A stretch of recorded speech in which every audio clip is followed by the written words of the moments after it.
parques naturais. Então, a Thalita Uzeda, vou convidar ela a vir aqui ao palco. Thalita, ela é engenheira ambiental com MBA em Gestão Empresarial e Organizações Sustentáveis.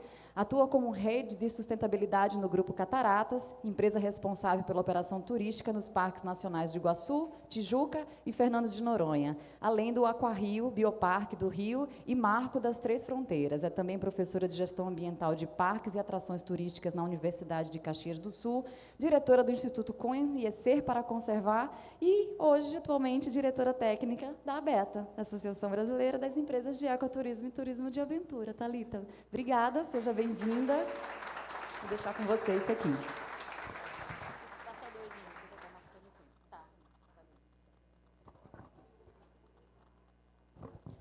Boa tarde a todos, prazer gigantesco estar aqui hoje. Como diz Luizão, eu estou de Bruce Wayne, Batman, de Clark Kent, Superman, então estou fazendo 2 papéis aqui hoje, como diretora da Beta e como representante do Grupo Cataratas, mas depois ele me revelou que o que ele queria mesmo era a representante do Grupo Cataratas aqui hoje. Então, hoje, eu vou falar um pouquinho mais do ponto de vista das concessões. Eu vou falar de um tema que, para mim, é muito querido, né, que é a questão do turismo de natureza e as parcerias público-privadas para fazer turismo em parques.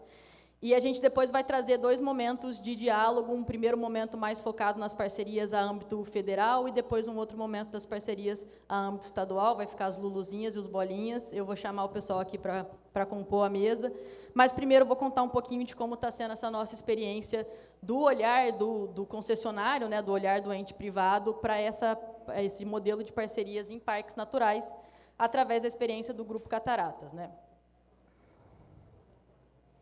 Bom, o Grupo Cataratas, eu acho que alguns de vocês devem ter ouvido falar ou conhecem. É uma empresa que nasceu no Paraná, então foi fundada por sócios paranaenses, justamente para concorrer ao primeiro edital de concessão numa unidade de conservação brasileira, que foi o Parque Nacional do Iguaçu. Na época ainda não existia nem CMBio, quem fez o edital de concessão foi o IBAMA. Então, era um contrato que tinha modalidade, tinha uma operação ainda, que era uma tentativa, né, era a primeira concessão que acontecia no Brasil. Depois de alguns anos ali de amadurecimento, o modelo funcionou muito bem, o ICMBio já resolveu replicar isso para Noronha também, então a gente assume a concessão em Fernando de Noronha, depois no Parque Nacional da Tijuca, no Rio de Janeiro. A gente se especializa ali naqueles primeiros anos em trabalhar turismo de natureza em unidades federais, né, essa relação com o ICMBio foi se tornando cada vez mais íntima. Em 2015, a gente assume uma concessão municipal, um pouquinho diferente, que é o Marco das Três Fronteiras, fica lá em Foz do Iguaçu também, quem não conhece. Todo mundo teve no Summit do ano passado aqui, deve ter conhecido, né? O Marco das Três Fronteiras é um dos meus queridinhos, é o encontro do Rio Paraná e do Rio Iguaçu, que marca a divisa entre Brasil, Paraguai e Argentina, é muito legal o ponto. E aí, em 2016, a gente inaugura o nosso primeiro empreendimento 100% privado, que é o Aquarrio, mas no mesmo ano a gente assume um desafio gigante de fazer uma concessão também municipal do antigo zoológico do Rio de Janeiro, que é um dos primeiros zoológicos do Brasil, que passou por uma remodelagem bastante grande de conceito, de mudança para se tornar o Bioparque do Rio, que reinaugurou em 2021. Em 2022, o primeiro contrato lá da Cataratas S.A., né, do Parque Nacional do Iguaçu, chega ao fim e a gente assume um novo capítulo dessa história através de um consórcio que é formado com o Grupo Urbia, nascendo assim a Urbia Cataratas, então é uma junção de 2 empresas que assumem a concessão do Parque Nacional do Iguaçu. A gente está com o Aquafoz para ser inaugurado esse ano, que é mais um empreendimento privado, a gente brinca que ele é o filho do Aquarrio, então, dos mesmos moldes do Aquarrio, mas é um empreendimento 100% privado, também em Foz do Iguaçu. E assumimos no começo do ano também, junto ao Grupo Urbia, no mesmo modelo do novo contrato do Iguaçu, a concessão de Coacara, que ainda está bem mais recente, bem mais, enfim, ainda está ali nas etapas iniciais de implantação. E aí o que eu quis trazer aqui um pouquinho hoje foi justamente esse olhar para trás, né? Eu acho que a gente vai ter aqui o painel com o ICMBio, com o BNDES, com o IAT, a Fundação Florestal, que a gente vai conseguir entender um pouquinho do que os órgãos estão trabalhando em termos de presente e futuro, de propostas de ação, mas eu queria discutir um pouquinho aqui com vocês o que a gente aprendeu com esses primeiros anos do modelo de concessão em parques nacionais, Acho que hoje, né, a gente fala com um pouquinho mais de propriedade, que concessão não é o único modelo, existem outros modelos de parceria público-privada, não é aplicável para qualquer parque, para qualquer local, eu acho que tem todo um estudo de viabilidade para entender qual é o melhor modelo para cada unidade, mas para algumas unidades ele é um modelo que dá certo. Eu acho que esses anos de história mostram um pouco que o modelo funciona. E é claro que não foi tudo rosas, né? Foram anos de muito aprendizado, de muito amadurecimento, que eu tenho certeza que também não está concluído. Eu acho que os próximos contratos ainda vão ser melhores, e os próximos melhores, e os próximos melhores, que foi uma coisa que a gente aprendeu muito, né? Se a gente se concentra ali nos 3 primeiros contratos, se a gente pega esses contratos para analisar hoje, né, um contrato de 99, um de 2011, um de 2012, o de 2011 para o de 2012, você já vê que ele muda bastante em relação aos mecanismos e às ferramentas que são colocadas no contrato, porque já é um aprendizado que vai sendo feito em cima de erros, em cima de acertos dos modelos contratuais. Então, eu queria trazer um pouquinho de algumas coisas que a gente desenvolveu, focado principalmente nesses 3 primeiros parques ali, com algumas experiências dos demais também, mas olhando um pouco mais para trás do que para frente, para a gente depois discutir os novos modelos que estão vindo aí. Uma coisa, eu estava até conversando com a professora Camila, da Federal do Rio de Janeiro, ela está trabalhando num observatório de parcerias público-privadas, e ela falou para mim, Thalita, eu comecei a olhar os contratos antigos e eu não achei no processo da concessão nenhum indicador do desempenho ambiental da concessionária no parque. Quanto de água ela consumia, quanto de resíduo ela gerava, enfim, como que funcionava isso, como é que vocês monitoravam esses indicadores? Eu falei, professora, você não achou por uma simples questão de que isso não era uma obrigação contratual. Não estava presente no contrato que a concessionária tinha que fazer esse monitoramento, que parece uma coisa meio óbvia que tem que ser feito, mas realmente não estava. E eu acho que tem muito a ver com essa questão do aprendizado, né? Eu acho que os modelos mais antigos de concessão, a gente ainda tinha uma ótica de que o poder concedente quer que a concessionária construa um banheiro, mantenha o banheiro limpo, cobre o ingresso e reverta o recurso para ser reinvestido no parque. Seria a receitinha de bolo básica do que o concedente queria, e o concessionário, obviamente, queria cobrar o ingresso, fazer um dinheirinho e gerar visitação e atratividade ali em relação à atividade que ele estava promovendo. Se a gente tivesse que colocar assim, em palavras muito básicas, tá? Eu sei que é muito mais do que isso, mas era mais ou menos as expectativas dos 2 entes. Então, não existia uma visão de que essa ferramenta da concessão ela podia ir além disso, através de outras ferramentas que, ao longo do tempo, foram sendo criadas. Então, realmente, não existia a obrigação de monitorar parâmetros básicos, como quanto de resíduo é gerado pelo turista dentro da unidade de conservação. Isso não era uma obrigação contratual lá nos primeiros contratos, que foi sendo incorporada aos poucos. E a gente foi aprendendo com isso. Então, dentro do Grupo Cataratas, a gente desenvolveu um sistema de gestão ambiental para os nossos parques, né, para os nossos atrativos onde a gente operava, baseado numa ISO 14000, então ele parte de uma avaliação de aspectos e impactos, onde a gente levantou esses 10 principais aspectos e impactos, e aí a gente criou 4 ferramentas de monitoramento que a gente usa para controlar esses aspectos dentro de cada uma dos parques das unidades. Uma delas é uma ferramenta de auditorias internas rotineiras, que acontece semanalmente em todos os nossos parques, para verificar questões bastante operacionais do dia a dia do parque. Então, se a lixeira está posicionada no local correto, se o saco da lixeira está na cor correta, se foi identificado algum vazamento naquela semana. Então, são questões bastante operacionais e rotineiras. A gente desenvolveu uma metodologia interna de qualificar e quantificar o desempenho ambiental do parque, que é o MUDAS, eu vou falar um pouquinho mais dele. A gente criou comitês de sustentabilidade, que são comitês multidisciplinares, com equipes formadas, né, por as mais diversas equipes dentro de cada uma das operações, que atuam como olhos e como multiplicadores para a gente poder falar de sustentabilidade dentro de cada um dos parques. E a gente começou a fazer reportes anuais, relatórios anuais de sustentabilidade no modelo GRI. Então, tudo isso foi consolidado ao longo desses anos.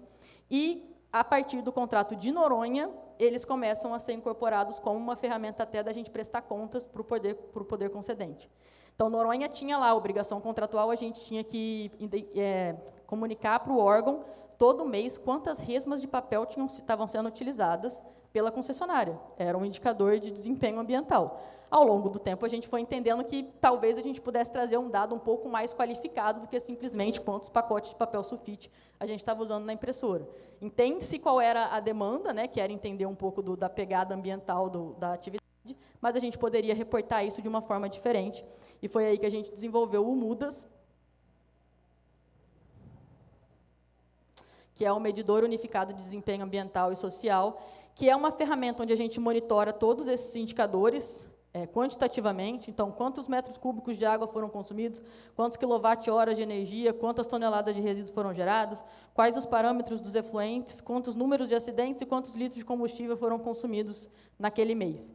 E mais do que isso, a gente conseguiu traduzir esses indicadores quantitativos numa régua qualitativa que indica se aquele resultado está de crítico a excelente. Então, a partir da base histórica de dados que a gente tinha já de monitoramento de todos esses parques, a gente consegue qualificar esse resultado até para ser uma coisa mais palatável para um público que não sempre vai entender se 100 metros cúbicos é pouco ou é muito. A gente consegue colocar isso dentro de uma régua e falar, não, 100 metros cúbicos é médio, dá para melhorar, dá para reduzir. Ou está muito ruim, tem que melhorar. Enfim, a gente conseguiu traduzir um pouco isso. Hoje, isso é um dashboard interativo que o ICMBio tem acesso a todo momento, então, a qualquer momento, eles querem, inclusive, consultar o histórico do ano anterior, fazer comparativos, eles têm acesso a isso. Então, é uma forma também do poder concedente conseguir acessar e conseguir fiscalizar melhor essa atuação da concessionária de uma maneira mais transparente. Outra coisa que os contratos não previam, a questão climática. Esses contratos mais antigos não traziam nem essa obrigação, nem essa preocupação.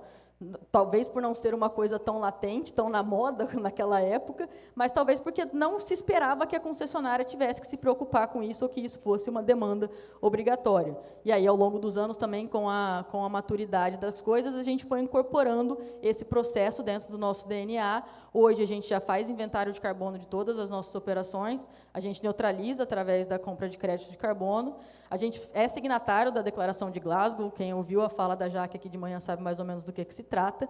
Toda vez que eu ouço ela falar, eu me sinto um pouco maluca de ter assinado a declaração, porque eu não sei como é que nós vamos fazer para atingir as metas que compõem a declaração, mas estamos lá, somos signatários também, estamos trabalhando nisso. Então, hoje, a gente está produzindo um documento, um plano de controle de mudanças climáticas baseado em mitigação, em adaptação, mas também em redução da emissão de carbono e de gases de efeito estufa dentro das nossas operações. Então, também é um compromisso que a gente acabou assumindo. E um outro pilar que eu quis trazer aqui também, que também não era uma coisa que era prevista nos contratos iniciais, era como que a concessionária consegue apoiar a conservação em si da unidade. Os contratos anteriores, como eu falei, eles eram muito mais voltados à infraestrutura, a uma obrigação mais básica da concessionária, mas ficava com o ICMBio puramente a obrigação de fazer a conservação daquela unidade. E aí, aos poucos, a gente foi entendendo que isso poderia ser também uma responsabilidade compartilhada. É lógico que a concessionária nunca vai substituir o órgão ambiental na sua função primordial ali de controlar a conservação, mas como que a gente conseguia apoiar isso? E isso surgiu através da parceria com o projeto Onças do Iguaçu. Eu acho que foi a nossa experiência pioneira em relação a isso, em que o projeto, que é um projeto associado ao ICMBio, no Parque Nacional do Iguaçu, veio procurar a concessionária porque os pesquisadores precisavam almoçar. Tinha os pesquisadores do projeto Onças do Iguaçu e eles precisavam almoçar diariamente.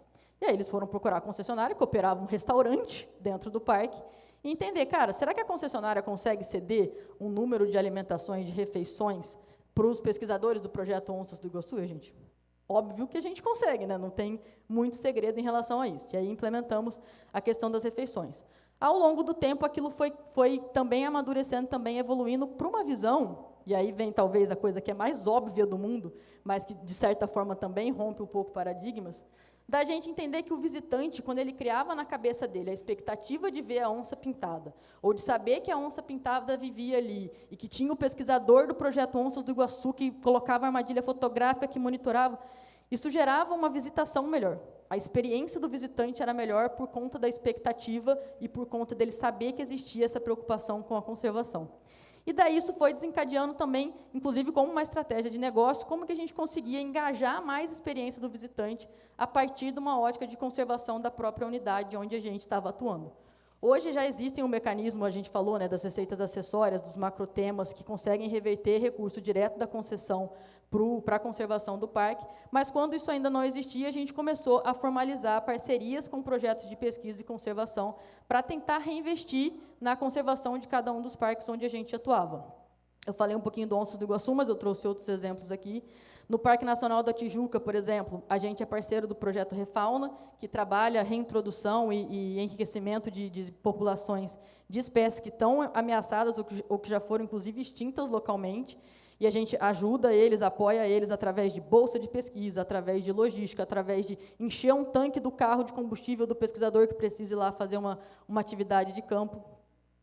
Lá em Foz, eu falei, né, do apoio ao Onças do Iguaçu, evoluiu depois, além das refeições, para uma linha de produtos que foi desenvolvidas dentro da concessionária, então, de camisetas e cervejas que são vendidas exclusivamente nas nossas operações e que revertem recursos que hoje financiam toda a logística do projeto Onças do Iguaçu, então, todo o abastecimento dos veículos, seguro do carro, oficina dos veículos e o trabalho do projeto Onças do Iguaçu é prioritariamente fazer a logística, porque eles circundeiam todo o território do Parque Nacional, conversando com o pessoal da produção para engajar, para trabalhar a coexistência da onça com a produção. Então, uma das maiores demandas deles era justamente a questão logística, e hoje, através da venda de camisetas e cerveja, a gente consegue financiar isso para eles.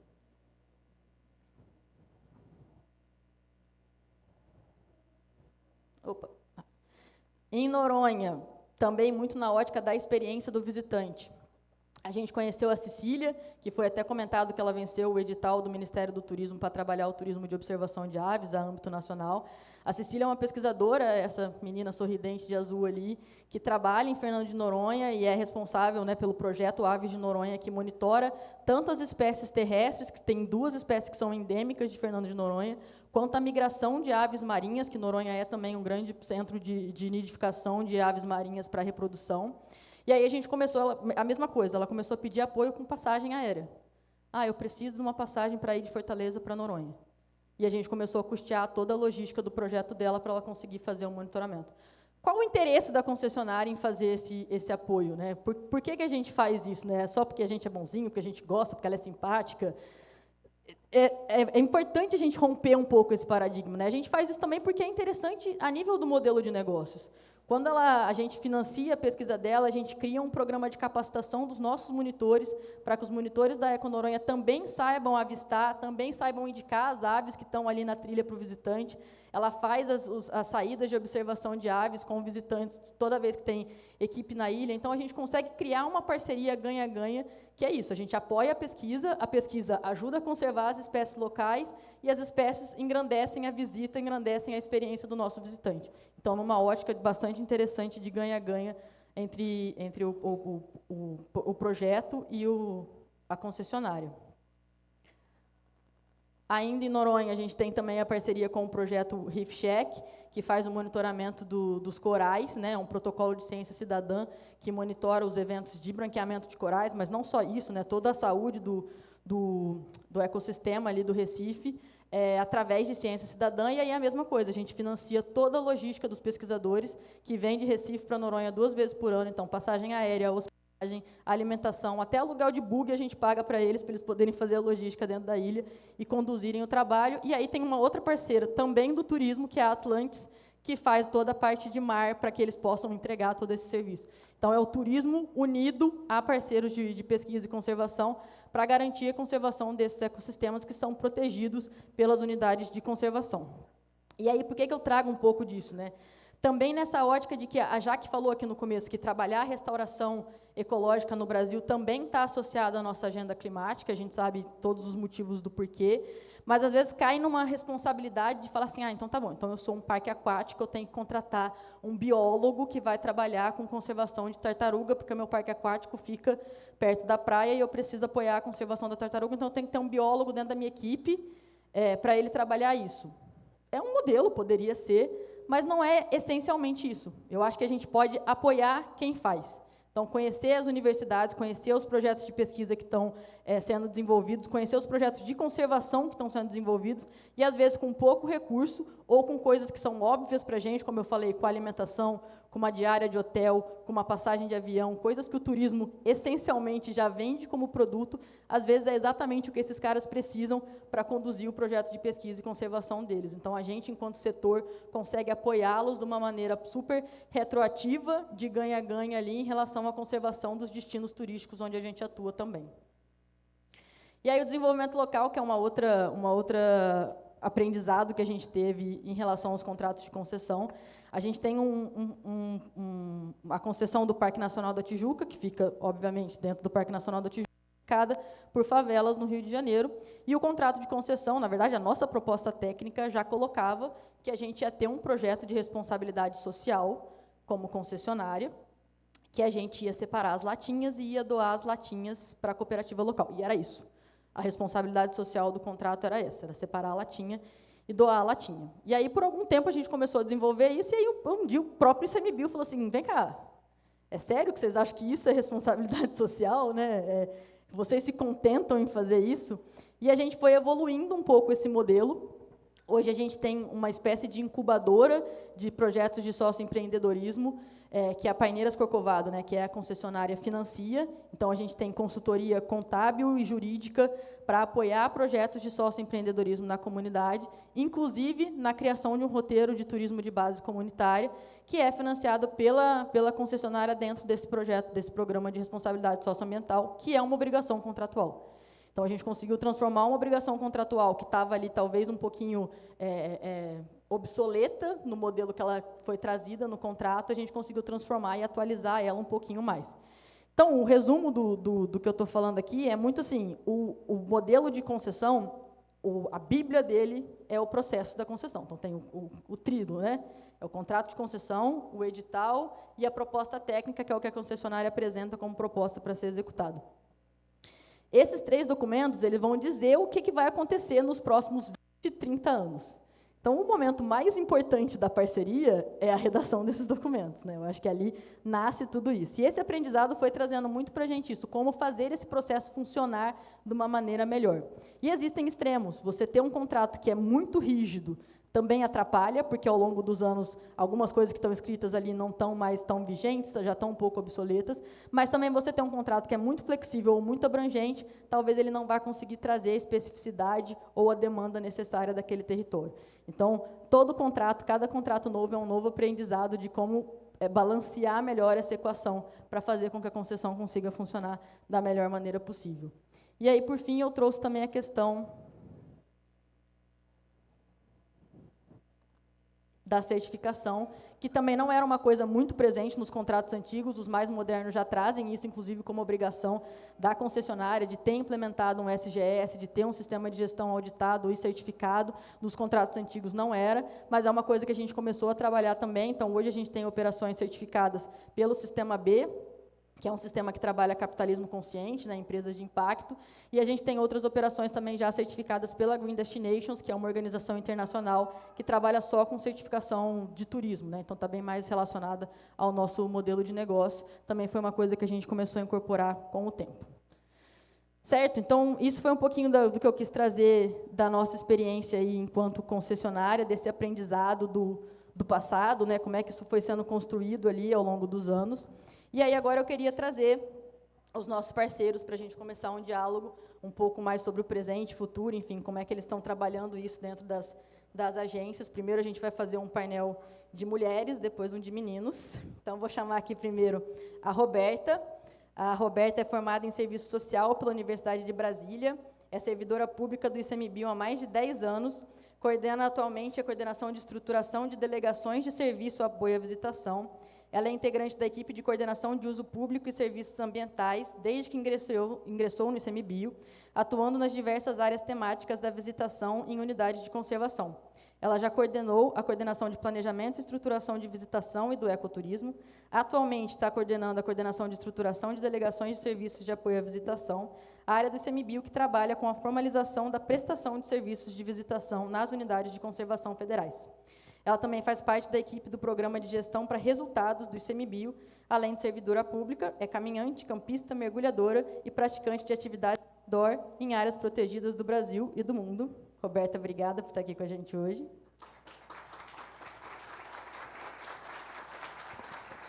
E vou chamar também a Ludmila, que é gerente de estruturação de projetos de parceria para florestas públicas e unidades de conservação do BNDES. Ela é funcionária de carreira do BNDES desde 2009, com 10 anos de experiência em projetos socioambientais. Atualmente, ela gerencia a carteira de projetos voltados ao uso público, manejo florestal e restauração por meio de concessões. Ela é bacharel em Administração de Empresas e Administração Pública pela Universidade de Brasília, tem MBA em Gestão de Negócios pelo IBMEC, MBA em Economia e Gestão da Sustentabilidade pela Universidade Federal do Rio de Janeiro. Ludmila, também muito obrigada por estar aqui com a gente hoje. Palmas para a Ludmila. E vou passar para elas para a gente começar a falar. Roberta, fala primeiro. Eu acho que esse microfone aqui funciona melhor.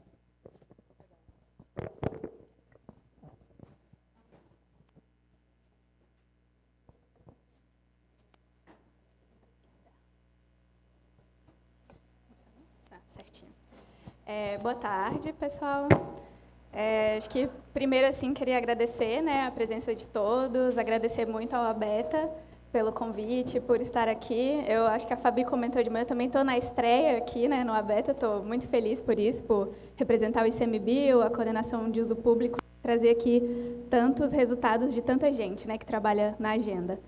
E eu vou falar um pouquinho, né, sobre as parcerias de uma forma mais ampla no nosso painel. Vocês querem vir para cá?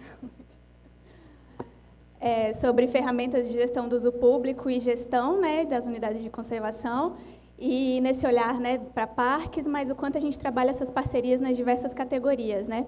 Então, vou falar de alguma delas, experiências, resultados, e fechar ali com alguns desafios para dividir com vocês. Para cá. Então, a gente sempre gosta de trazer esse olhar amplo, né, do quanto a missão ela é grande. Então, a nível federal, aí, temos 344 unidades de conservação. Esse dado, né, vem atualizando, vai ser atualizado aí na COP30, né, também.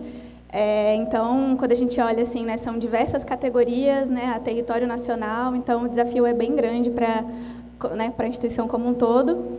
E aí, quando a gente faz o recorte, então, né, para o olhar da visitação, a gente, né, vem batendo alguns recordes, né, claro, né, com a questão ali 2020, né, da pandemia, mas a gente, né, vem superando. Então, ano passado, com um recorde de mais de 25,5 milhões de visitas nas diversas categorias de unidade de conservação e com 161 unidades com monitoramento. Então, daquele número lá, né, das 344, em muitas delas, né, praticamente todas, a gente conta com visitação, muitas vezes muito local, né, ali, regional, mas aí com essa qualificação do dado, com esse entendimento, né, que vai se detalhando mais, a gente tem hoje, então, 161, e esse número vem também sempre crescendo ao longo dos anos.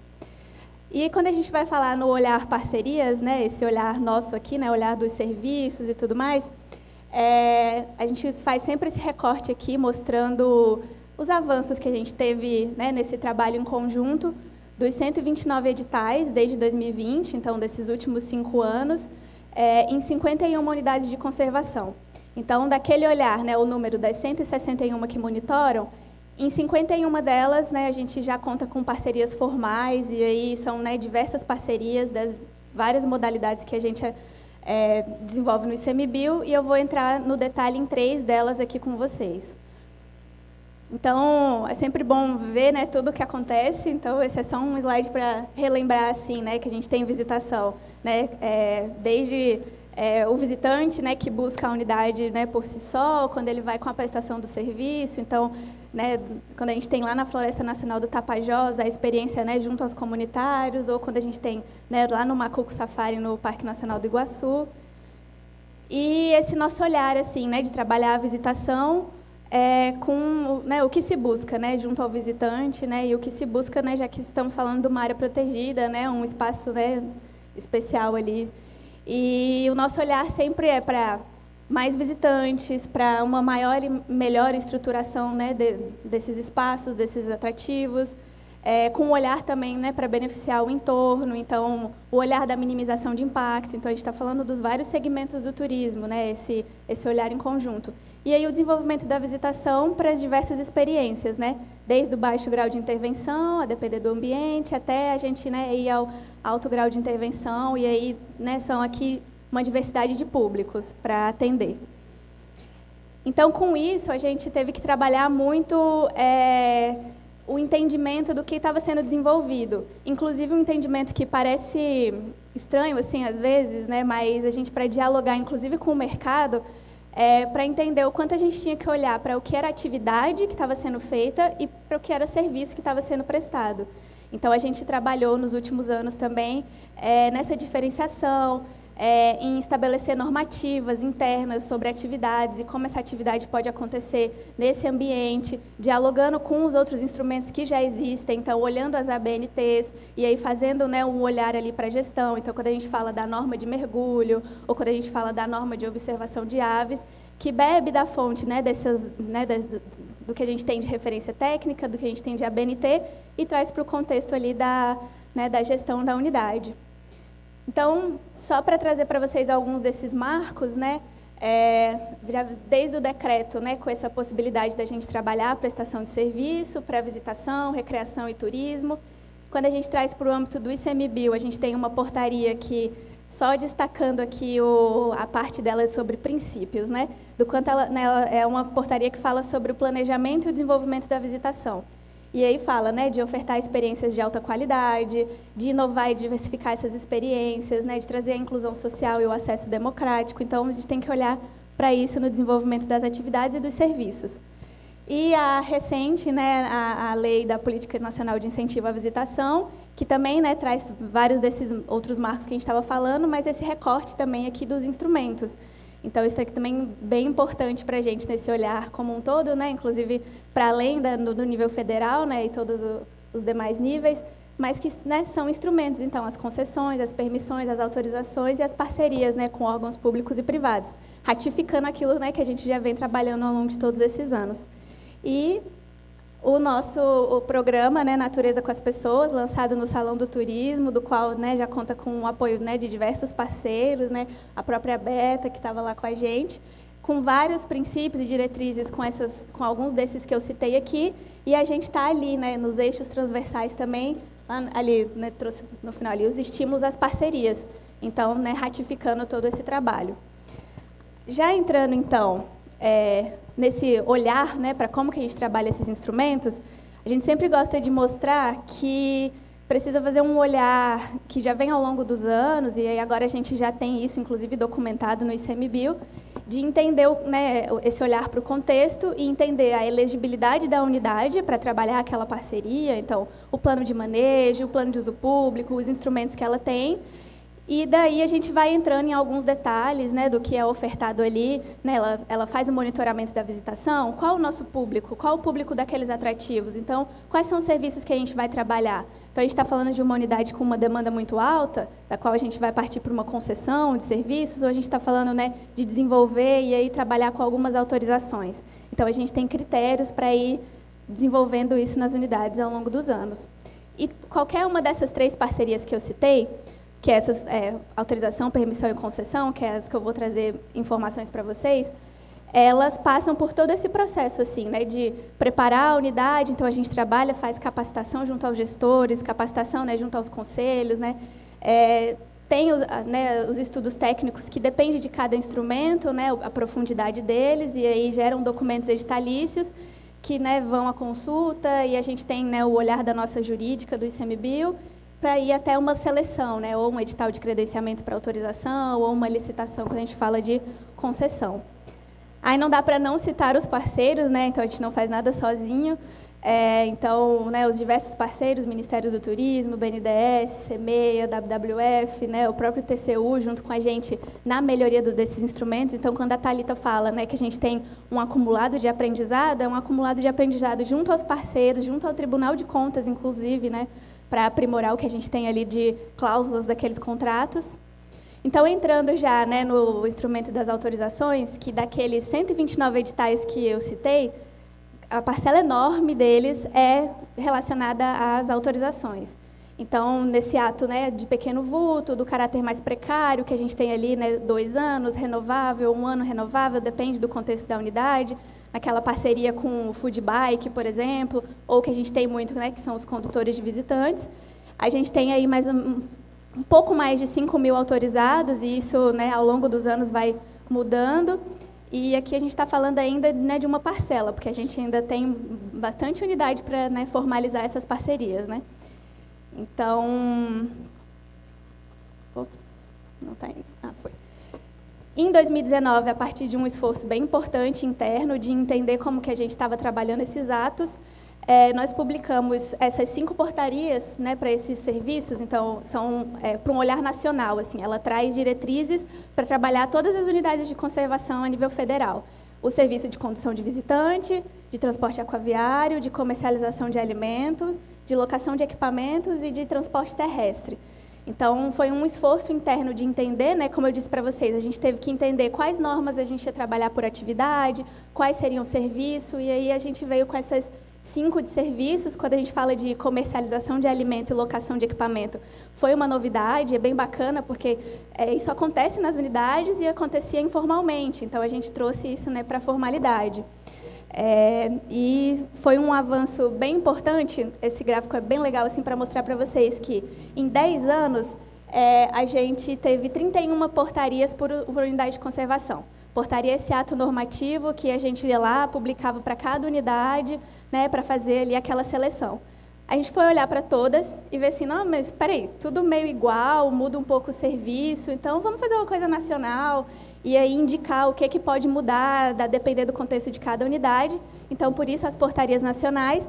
Então, se antes a gente demorava mais de 400 dias, né, para publicar uma portaria e conseguir ter um edital para autorizar um prestador de serviço, um condutor de visitante, a gente passou a fazer isso em menos de 57 dias. E tem outros recordes hoje já, assim, porque a gente às vezes tem que ficar 30 dias aberto, mas tem unidade que, sei lá, 5 dias já faz o edital ali, já publica, pronto, já estamos ali com o serviço acontecendo. Então, a gente reduziu muito, isso é um resultado bem impactante. Né, trabalhamos a automação disso no âmbito até do governo como um todo, né, que vem trabalhando a automação de vários serviços, incluímos o serviço de autorização nessa automação, então, hoje já é um cadastro, né, um pouco mais facilitado, e foram vários editais, né, ao longo de todos esses anos, aqueles do percentual grande lá dos 129. E aí, aqui, para dividir com vocês novidades nesse assunto, nós fechamos recentemente a consulta pública da portaria de comercialização de souvenirs e artigos de conveniência. Então, vamos aumentar daquelas 5 portarias de serviço, vamos ter essa também, em breve. E a gente vai abrir a consulta pública nos próximos dias da de expedição comercial, porque a gente viu que estava juntando vários serviços de vários editais, então vamos olhar para esse caráter, né, da expedição, que a gente tem várias unidades, então vamos trazer também as diretrizes nacionais, e aí todos, né, convite aqui a participar dessa consulta pública e desse olhar também. Então, teremos aí mais 2. Então, quando a gente já vai entrando no outro instrumento, né, o das permissões, que daí ele é o meio do caminho ali, a gente brinca, já é um contrato, mas aí já tem algum investimento ali em alguma infraestrutura e já vem com um aprendizado também. A gente já vem aprendendo com esses 6 contratos que nós temos hoje, vigente em algumas unidades, e a gente já está agora com novas propostas também. Então, temos em 3 unidades de conservação hoje, então no Parque Nacional da Serra da Canastra, bem bacana o Complexo Paraíso, que a gente conta ali com estruturas de chalé, um local de alimentação, um redário, uma trilha para cachoeira, então é uma permissão que já tem aí alguns anos. O Mirante do Boldró, na APA de Fernando de Noronha, também espaço de alimentação, mirante, e no Parque Nacional da Tijuca, ali no Corcovado, as lojinhas ali com souvenirs e tudo, né, também temos contratos ali. Então, é nesse olhar, né, meios de hospedagem, pequenos negócios, né, então a gente vem aprimorando. E nisso, também temos novidades no assunto, aí divido com vocês também.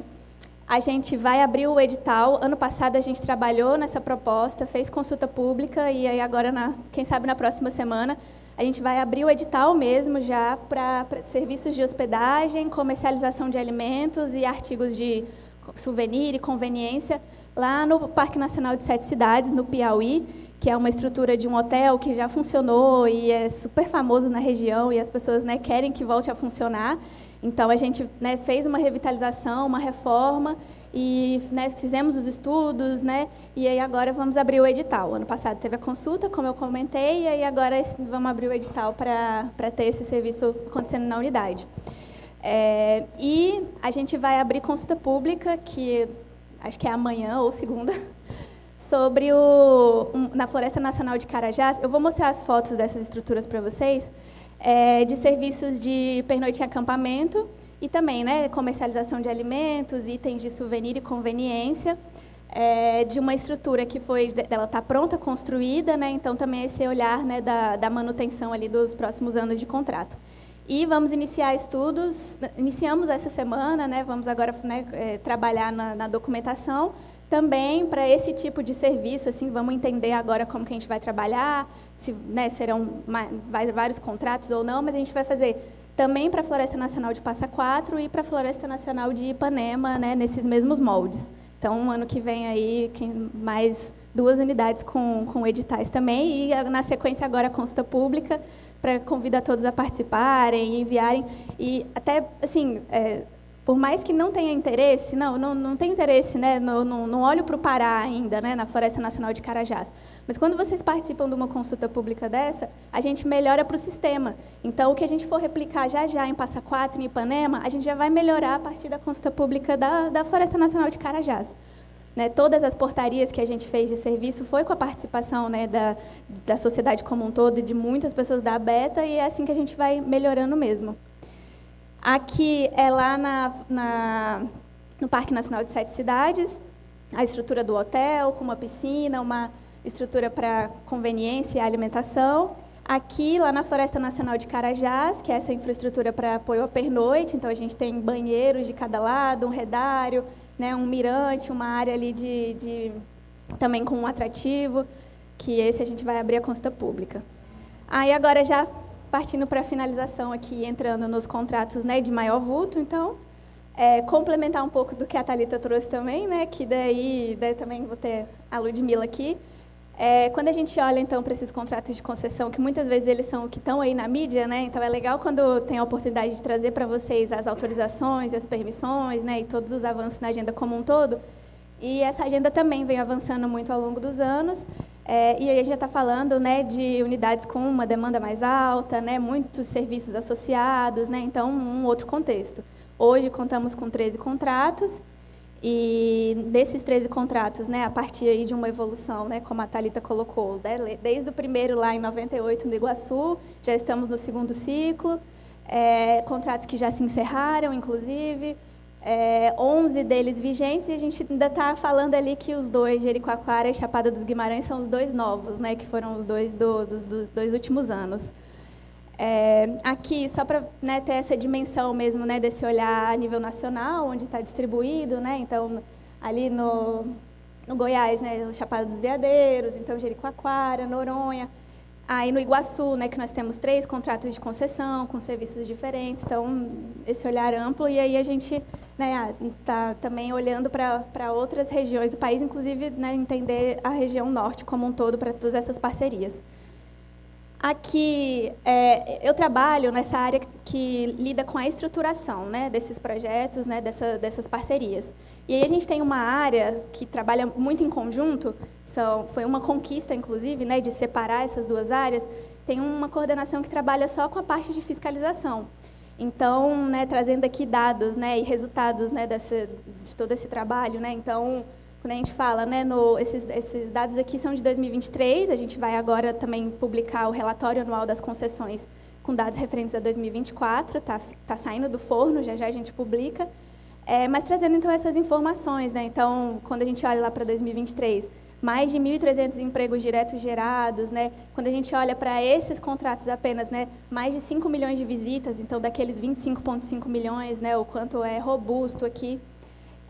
E aí a gente também tem trabalhado nos últimos anos numa atualização constante do site, né, para ter as informações ali, para disponibilizar essas informações para as pessoas, né, e para ter toda essa fiscalização de forma ampla, né, o controle social de forma ampla. Rapidinho aqui, algumas imagens só, porque é legal mostrar resultado, né, e olhar assim, como estava, né, antes, né, e o que gerou. Então, aqui lá no Parque Nacional Marinho de Fernando de Noronha, o centro de visitantes, né, que a gente tinha lá a estrutura, ela foi reformada, e agora, né, tem uma exposição belíssima que conta a história da ilha, inclusive, né, e construída, né, num contexto de atuação junto com o pessoal do território. Então, é bacana, né, ver né, esses resultados e o quanto isso é importante. Aqui, por exemplo, né, lá no Parque Nacional da Tijuca, né, junto com a Paineiras Corcovado, a gente tinha uma estrutura, né, que ela tinha todo um histórico também aqui do parque, abandonada. Então, dentro, né, do contrato de concessão, teve a revitalização dela, a gente tem ali a lojinha de souvenir, que vende as informações do parque. Tem no segundo andar uma exposição que ela, inclusive, conta as histórias, né, traz ali informações dos parques nacionais pelo Brasil. Então, né, o quanto, né, se tem esse olhar amplo. Aqui, dividindo, né, o ordenamento ali do fluxo da visitação no Iguaçu, então, nosso parque aí com milhões de visitas, né, e aí a gente, né, tem esse olhar, então, de ordenar o fluxo, de dar mais qualidade para a visitação que a gente tem ali, então, só um recorte. Aqui, a gente gosta de mostrar, porque é bem legal esse olhar, né, para a diversidade de público, né, então, que a gente pode ter. Né, aqui a gente tem no Passeio do Macuco, né, o deslocamento de carro, depois tem o funicular, depois de barco, e você consegue, né, que as pessoas acessem as quedas das cataratas do Iguaçu. Então, olha o quanto isso é, né, surpreendente, importante. Então, o resultado que a gente gera ali, né, nas pessoas. E aqui, outro tipo de experiência, né, no Parque Nacional da Chapada dos Veadeiros, do qual essa travessia das 7 quedas foi implementada pelo ICMBio, com apoio da Coordenação Geral de Uso Público, há muitos anos, né, antes de ter a concessão. E aí, no âmbito da concessão, a gente teve uma qualificação ali do que é prestado, né? Então, ali aquela foto só para mostrar, né, as estruturas ali de pernoite compatíveis, né, com o ambiente, mais rústicas, para dar um mínimo de conforto ali para quem vem de 19 quilômetros, né, de uma travessia de longo curso. Então, fechando aqui, vou entrar já nos desafios com vocês, né? Então, depois que a gente assina esse contrato, tem toda a operação e a fiscalização constante disso pelo ICMBio, órgãos de controle, conselhos, né, a comunidade como um todo.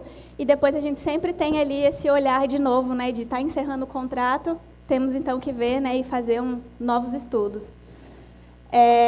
Temos uma estrutura que fiscaliza esses contratos, né, então tem um gestor do contrato, um fiscal na unidade de conservação. Então, né, como eu contei para vocês, tem essa coordenação, né, separada da coordenação que é o ATU, que trabalha, né, esse olhar. E aí a gente precisa sempre se retroalimentar, receber deles, né, informação para estar melhorando esses contratos.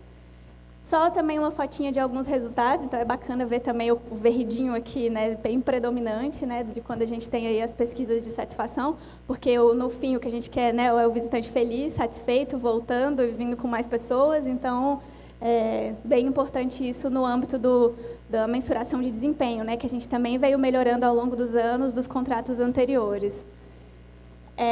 Aqui, passando bem rapidinho, um mecanismo, né, que já foi comentado também em outras palestras aqui, que foi um avanço e também é bem importante, né, de trazer esse olhar, então, para os encargos acessórios, que são as ações, para além, né, da visitação, que a gente consegue trazer ali para uma obrigação do contrato, né, então, dialoga muito com o que a Thalita estava trazendo, né, desse trabalho junto ao território, né, então, apoiar o programa de voluntariado, apoiar os projetos, né, que temos na região. E aí, de ponto forte que a gente tem, além, né, de ter constituído essa equipe separada que trabalha a estruturação, a gente tem a PFE, que é a Procuradoria Federal Especializada, muito atuante junto com a gente, né, para dar um suporte. A gente tem esse ciclo de planejamento, operação e retroalimentação acontecendo muito, né, entre essas coordenações para melhorar esses contratos, e eles são robustos, né, então exigem muito. Separamos, né, as áreas que estrutura e a área que fiscaliza, e essa modernização, né, que a gente vem trazendo, então, junto com os diversos parceiros que vêm atuando com a gente, a modernização que acontece quando a gente recebe, né, retorno nas consultas públicas, né, e aí a gente melhora olhares para aquilo que a gente está desenhando ali. E, por fim, acho que vocês, né, não sei se todos tiveram conhecimento, mas a gente também passou, né, nos últimos anos, passou por uma auditoria da Controladoria Geral da União, e esse relatório também foi bem importante para trazer alguns alertas, né?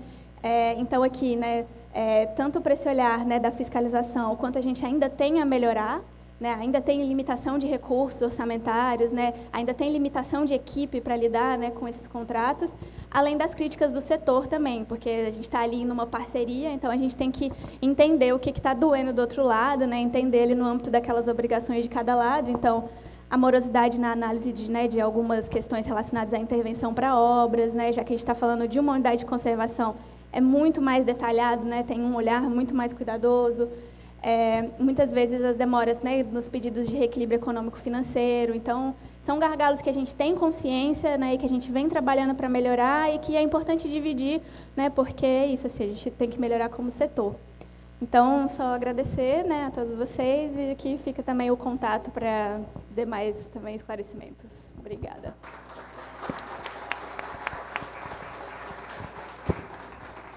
Obrigada, Roberta. Eu acho que é legal da fala dela, da gente ver a questão dos modelos, né? Eu acho que um tempo atrás a gente ainda tinha muito essa mistificação do modelo, então, achando que ele era a solução para tudo. Então, inclusive, a gente, enquanto concessionária, já foi procurado por parques estaduais, municipais, estava, não, por que você não vai fazer uma concessão aqui igual vocês fizeram no Iguaçu, que vai solucionar? E aí a gente tem entendendo que cada demanda tem o seu modelo, né? Então, acho que fica muito claro da tua fala isso. Vou passar para a Ludmila agora para fazer a fala dela. Oi, pessoal, boa tarde. Eu sou Ludmila, sou funcionária do BNDES, estou muito feliz de estar aqui. Também é a minha estreia aqui na ABETA.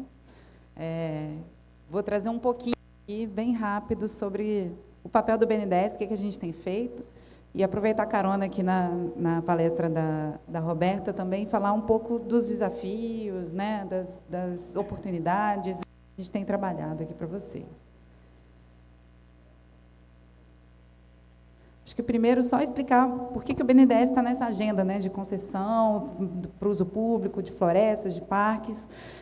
A gente, como um banco de desenvolvimento, né, não recebeu essa missão muito grande de não olhar só como financiador ou só como apoiador de projetos não reembolsáveis, mas também ajudar a estruturar problemas complexos dos governos, né, apoiar o governo nisso.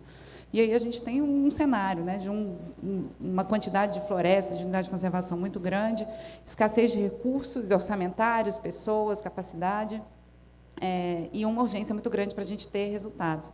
E nisso tudo a gente conseguiu, até com o aporte, né, dos parceiros, esse CMB é um grande parceiro aqui, de identificar as concessões como um objeto, né, um instrumento efetivo para a gente trazer ali o parceiro privado colocando investimentos e a gente também aliar ali as políticas públicas. Então, hoje a gente trabalha não só com as concessões de uso público, né, em parques naturais, também as concessões voltadas aos parques urbanos, mas também para manejo florestal sustentável e também agora para restauração de áreas degradadas.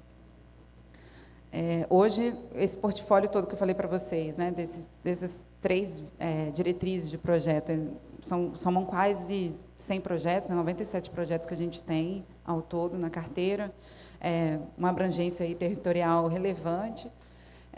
Já tem uma boa parte concluída e, a partir disso, a gente tem aprendizados, bons ou ruins, mas a gente tem aprendizados aqui para trazer.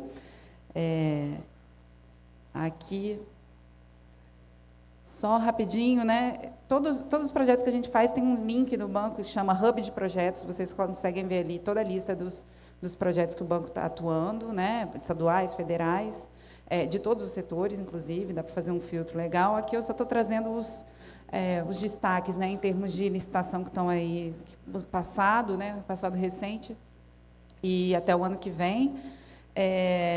Eu vou entrar aqui um pouquinho mais nos desafios, né, na coisa da concessão, que a gente vê que tem muitos desafios, né, tanto para as concessões federais e estaduais, são muito comuns. Primeiro, acho que todo mundo tem que falar que a concessão não é a bala de prata, não é o único instrumento, é uma das coisas que você pode fazer e que está dentro de um escopo de gestão ambiental muito grande, né? A gente está falando aqui de uma partezinha do uso público que a gente pode utilizar, mas, se bem feito, pode ser um instrumento de apoio muito bom. A gente tem visto aqui esse slide, eu roubei dos nossos colegas do CEMEIA, e eu acho que ele representa muito bem como o turismo, e aqui eu acho que vocês mais que ninguém sabem, ele retroalimenta, né? A economia local, a conservação, a visitação, a geração de renda, e faz esse apoio aí, importante aí de alinhamento de interesse público e privado. O modelo que a gente utiliza, ele é muito parecido, né, nos projetos, então a gente tem uma diretriz geral aqui de modelos de concessão no uso público. Tem os investimentos que são obrigatórios, aqui são a maioria, né, fazer trilhas, uma infraestrutura mínima de visitação, controle do acesso, centro de visitantes, né, comunicação toda visual, sinalização, interpretação ambiental. os serviços necessários, obrigatórios, e esses aqui são a maior parte dos investimentos, né, do custo do capital dentro das concessões. É você ter gente para fazer limpeza, segurança, os serviços, né, prestar os serviços bem feitos de alimentação, de comércio, brigada de incêndio quando necessária, fazer a manutenção das estradas, todas as infraestruturas, comunicação interna. Isso aqui, ao longo de 30 anos, é o maior volume de recursos. E é geralmente onde o poder público tem uma certa dificuldade de ter continuidade, porque a licitação você tem ali um contrato que ele é curto, o próprio alinhamento de interesses, monitoramento de desempenho, ele é super difícil. Então, aqui, às vezes passa batido, mas essa parte da operação ela é super importante aqui dentro das concessões. E, além disso, tem a questão das obrigações socioambientais, são os encargos acessórios, né, aqui é onde a gente consegue colocar ali outras atividades que são de interesse da unidade, do entorno, para que elas sejam apoiadas ali pelo concessionário e virem uma obrigação contratual, não só, às vezes, uma questão negocial, né? Isso a gente aprendeu também ao longo do tempo. Para tudo isso, a gente tem que gerar receita, né, pelo lado do privado, aí vai variar, mas, em geral, aqui são as fontes de receita: bilheteria, alimentação, outros serviços acessórios, estacionamento, dependendo da unidade, pode fazer eventos, enfim. Então, aqui um pouquinho do modelo. E a estruturação em si, geralmente é longa, ela demora aí em torno aí de 12 a 24 meses, se a gente faz aí um caminho tranquilo, feliz. Por quê? Ela começa com uma elaboração de estudos específicos, a gente tem que ver como é que é o local, qual é a vocação ali de visitação, as demandas, o estudo de demanda, toda a infraestrutura que seria necessária. Para isso tudo, virar os documentos e aí partir para a consulta pública. E a consulta pública, assim, pelo menos eu pessoalmente acho que é o momento mais importante de todo esse processo, que a gente passa meses estudando, meses pensando em soluções, mas a gente, enfim, apresenta para a sociedade de um jeito um pouco mais amplo, né? Durante o processo de estudo sempre tem consultas, mas aqui a gente dá a oportunidade de ter contribuições formais, de ter reuniões, né? Audiência pública, e depois a gente tem um compromisso de transformar tudo isso num relatório que vai ser respondido, publicizado para todo mundo. A partir daqui, às vezes, a gente apanha bastante, tem muitas contribuições, mas as críticas, em geral, são positivas, a gente consegue sair com projetos que são muito melhores do que eles começaram depois da consulta pública. Não bastante isso, a gente tem uma fase ainda de escrutínio de controle externo, né, de tribunais de contas, para a gente poder seguir para a fase da licitação. Isso tudo é muito importante para a gente ter uma segurança jurídica de um contrato que vai viger aí por 30 anos. Né? Acho que aqui está repetido. Agora, falando um pouquinho sobre as diretrizes, né, dessa estruturação de projetos, a gente trabalha aqui com algumas diretrizes mínimas. Né? Primeira questão do plano de manejo. Tudo que tem que ser proposto ele tem que estar compatível com o plano de manejo. Aqui é importante a gente frisar que o plano de manejo ele tem que ser prévio, realmente, à concessão. A concessão não é um instrumento que ela existe sem um plano de manejo que esteja elaborado e esteja atualizado. Né? Ele vai a reboque do plano de manejo. E a redação contratual de todos os nossos contratos, ela segue sempre um resguardo do poder público para que ele possa aprovar todas as intervenções, que ali possa ter uma análise se realmente está adequado, se diz respeito ali à vocação da unidade, se não vai ter algum tipo de impacto. Então, todas as intervenções elas são aprovadas primeiro pelo poder concedente. Também aqui, a gente propõe sempre as mínimas intervenções necessárias, né? Diretrizes construtivas ali de máxima eficiência, você fazer um reuso da água, ter matrizes energéticas limpas, né? A acessibilidade, aqui foi mostrado também pela Roberta, como é importante você também prever a questão de acessibilidade, tratamento de resíduos e efluentes. E também, aqui, quando a gente fala agora essas mínimas intervenções necessárias, a gente também está entendendo que isso inclui você pensar no órgão gestor da unidade de conservação. Não faz sentido você prever ali uma infraestrutura muito boa para um visitante se no final das contas, o fiscal do ICMBio ele não vai ter um local, uma sala decente que ele possa fazer todas as atividades. Então, aqui a gente também tem sempre tentado contemplar e equilibrar essas duas coisas também, para que essa possa ser uma externalidade positiva da concessão. A questão da modelagem, né, do ingresso, isso foi algo também que a gente tem evoluído a partir de muitas contribuições e críticas, né, a respeito da questão do valor do ingresso. Então, a gente tentou e evoluiu, acho que a gente conseguiu evoluir para algumas políticas de isenções, descontos que pudessem contemplar ali e garantir uma ampliação do acesso. Então, hoje a gente tem uma política, né, segue uma política de tentar contemplar ali com equidade, né, a questão do acesso. Então, quem pode menos vai ter uma maior desconto ou isenção. Quem mora perto faz sentido que conheça aquele parque. Quem frequenta muito pode ter ali o passaporte para poder frequentar e pagar menos no ingresso, né? Seja um passaporte mensal ou anual, que vai ter um valor reduzido. Isso tudo como obrigação, sem a gente ter que contar com a política comercial da própria concessionária para que isso seja feito. E, por fim, a questão da participação social. Como eu falei, a consulta e a audiência pública são muito importantes, né?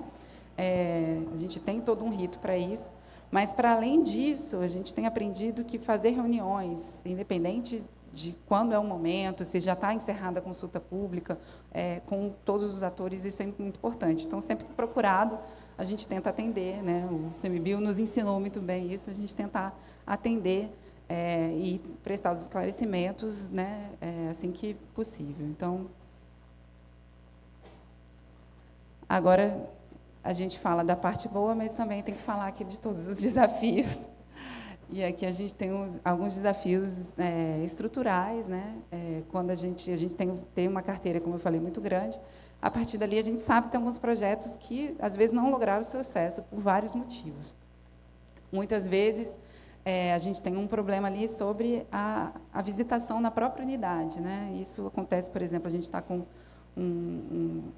dois parques federais, né, na Amazônia, que a gente tem que pensar num outro modelo de estruturação agora, porque a visitação ela é diferente, né?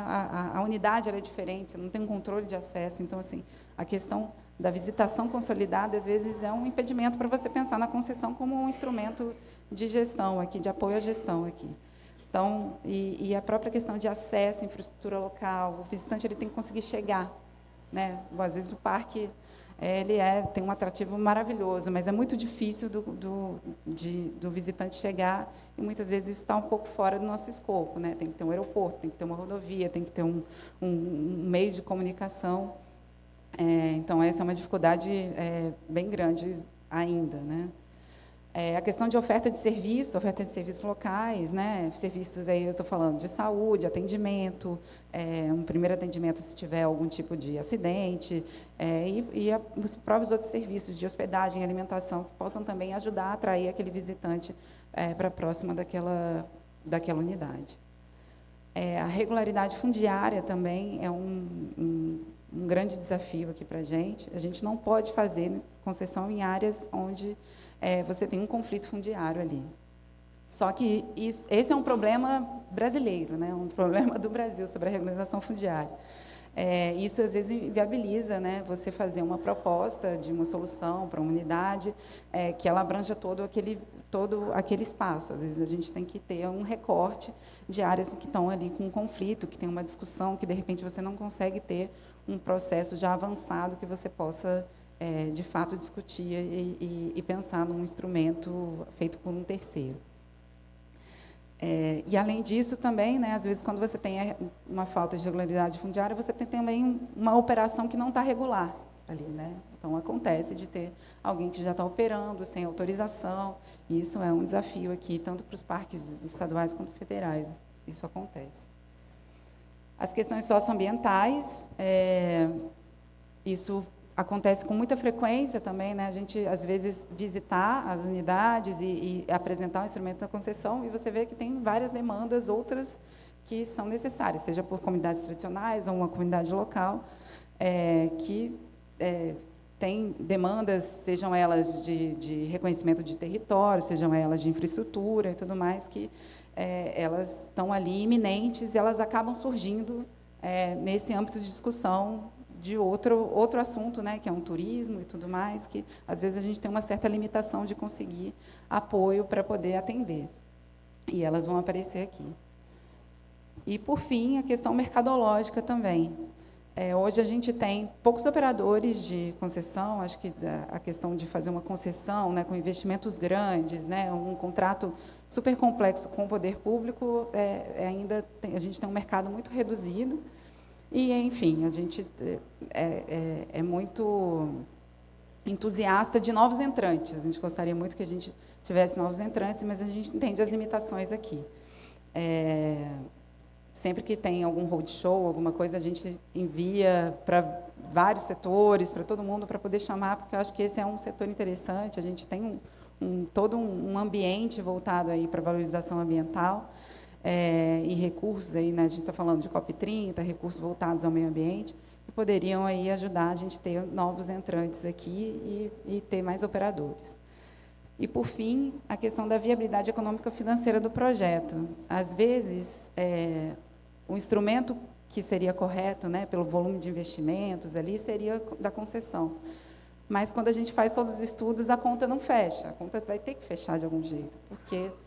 Mas, talvez a gente tenha que pensar em outros instrumentos. Como é que a gente, de repente, gera outros tipos de receita que não são aqueles apenas do ingresso, das receitas da concessão, ou como a gente consegue viabilizar também um outro tipo, dentro dos instrumentos que a gente já tem, né, uma parceria público-privada tipo PPP, algum aporte público dentro desses projetos. E a gente sabe das limitações também de orçamento público, então...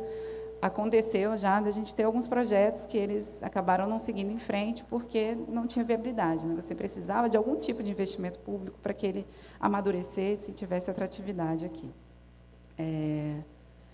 Mas, enfim, para não terminar a palestra também, né, num clima de derrota pelos desafios, acho que a gente tem evoluído bastante também com os parceiros que a gente consegue fazer ao meio do caminho, né, ao longo do caminho.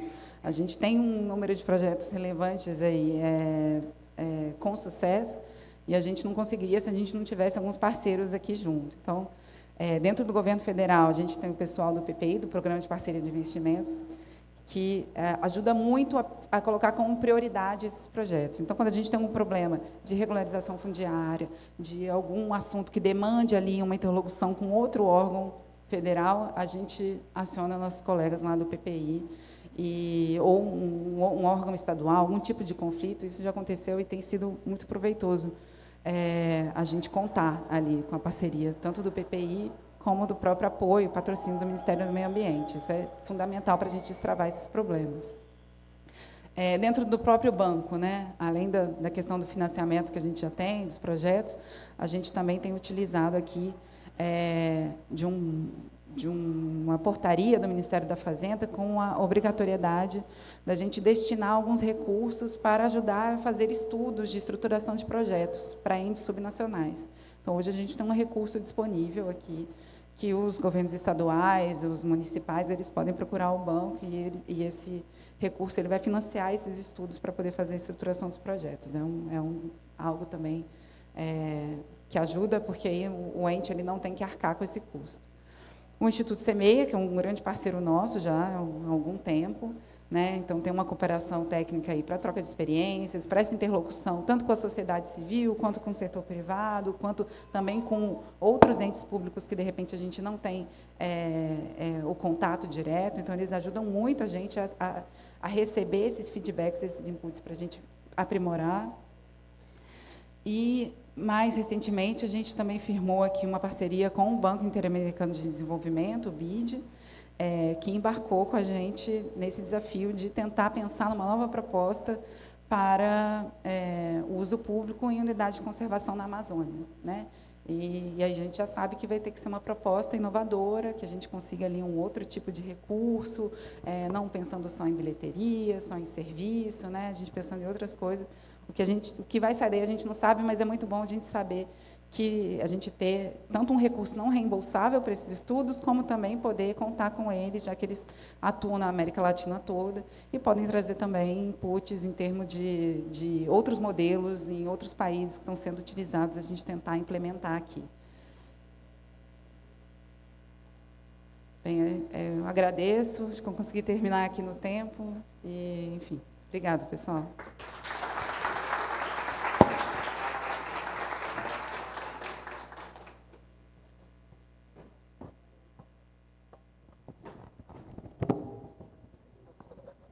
Obrigada, Ludmila. Eu vou deixar para a gente fazer as perguntas no final, para a gente poder organizar melhor o tempo. Então, obrigada, meninas. Vou chamar agora os meninos. A gente vai agora mergulhar um pouquinho mais na experiência estadual de São Paulo e Paraná. Para isso, eu vou chamar aqui o Daniel Silva, que é bacharel em turismo, guia cadastro especializado em atrativos naturais, pós-graduado em educação ambiental e transição para sociedades sustentáveis, que é atuante no Sistema Ambiental Paulista há 14 anos, atualmente responde pelo expediente da área de relevante interesse ecológico de São Sebastião e integra o núcleo de negócios e parcerias da Fundação Florestal na coordenação do setor de uso público e formalização de parcerias. Daniel, palmas. E vou chamar o Rafael Andregueto, que é bacharel em turismo e especialista em gerenciamento de projetos, atualmente diretor de políticas ambientais da Secretaria de Desenvolvimento Sustentável, onde coordena a regulamentação de ações climáticas, saneamento e resíduos sólidos e biodiversidade. Cumulativamente, é diretor de patrimônio natural do Instituto Água e Terra, onde responde pela gestão das unidades de conservação, viveiros de produção de mudas nativas e por programas de atividades como o ICMS ecológico, Parques Paraná, Paraná Mais Verde, medidas compensatórias de uso público, áreas estratégicas para conservação e restauração ambiental, Castra Pet, bem-estar animal e ações de educação ambiental. É conselheiro de administração do Museu Oscar Niemeyer, conselheiro do Patrimônio Histórico e Cultural do Paraná e conselheiro fiscal da Federação Paranaense de Bodyboard. Ou seja, um bombril, né, Rafael? Faz tudo um pouco.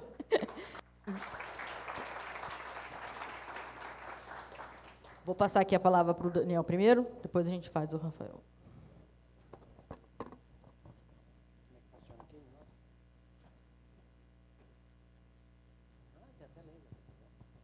Bom, as meninas já falaram tudo aqui, praticamente, né? Então, eu e o Andregueto vamos ter que enrolar aqui.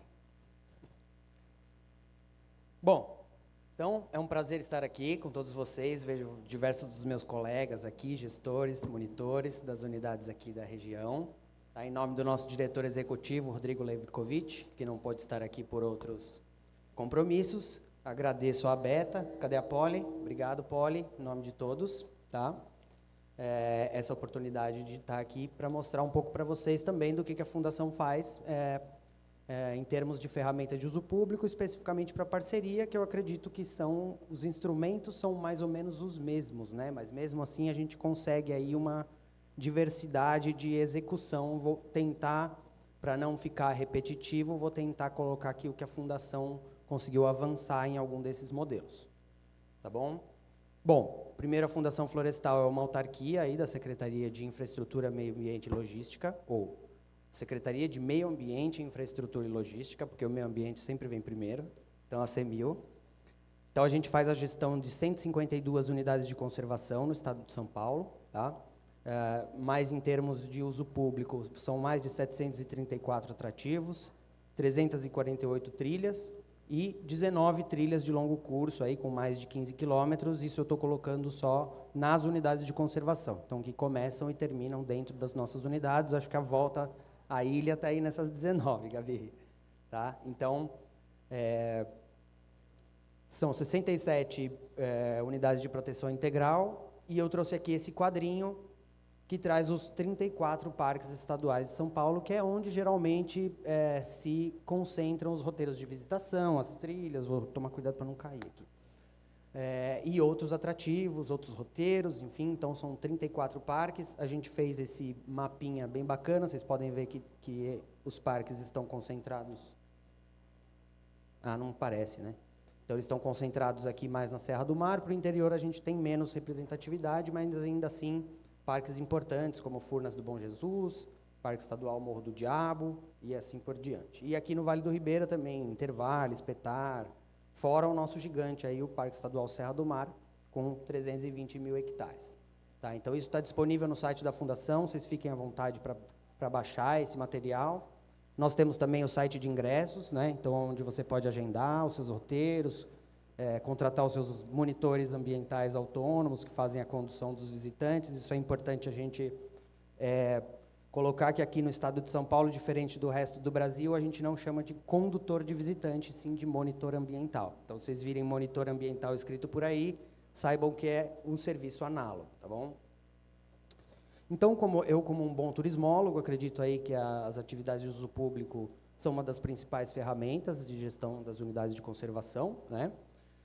São diversas vertentes aí, muitas atividades, muitas possibilidades, né?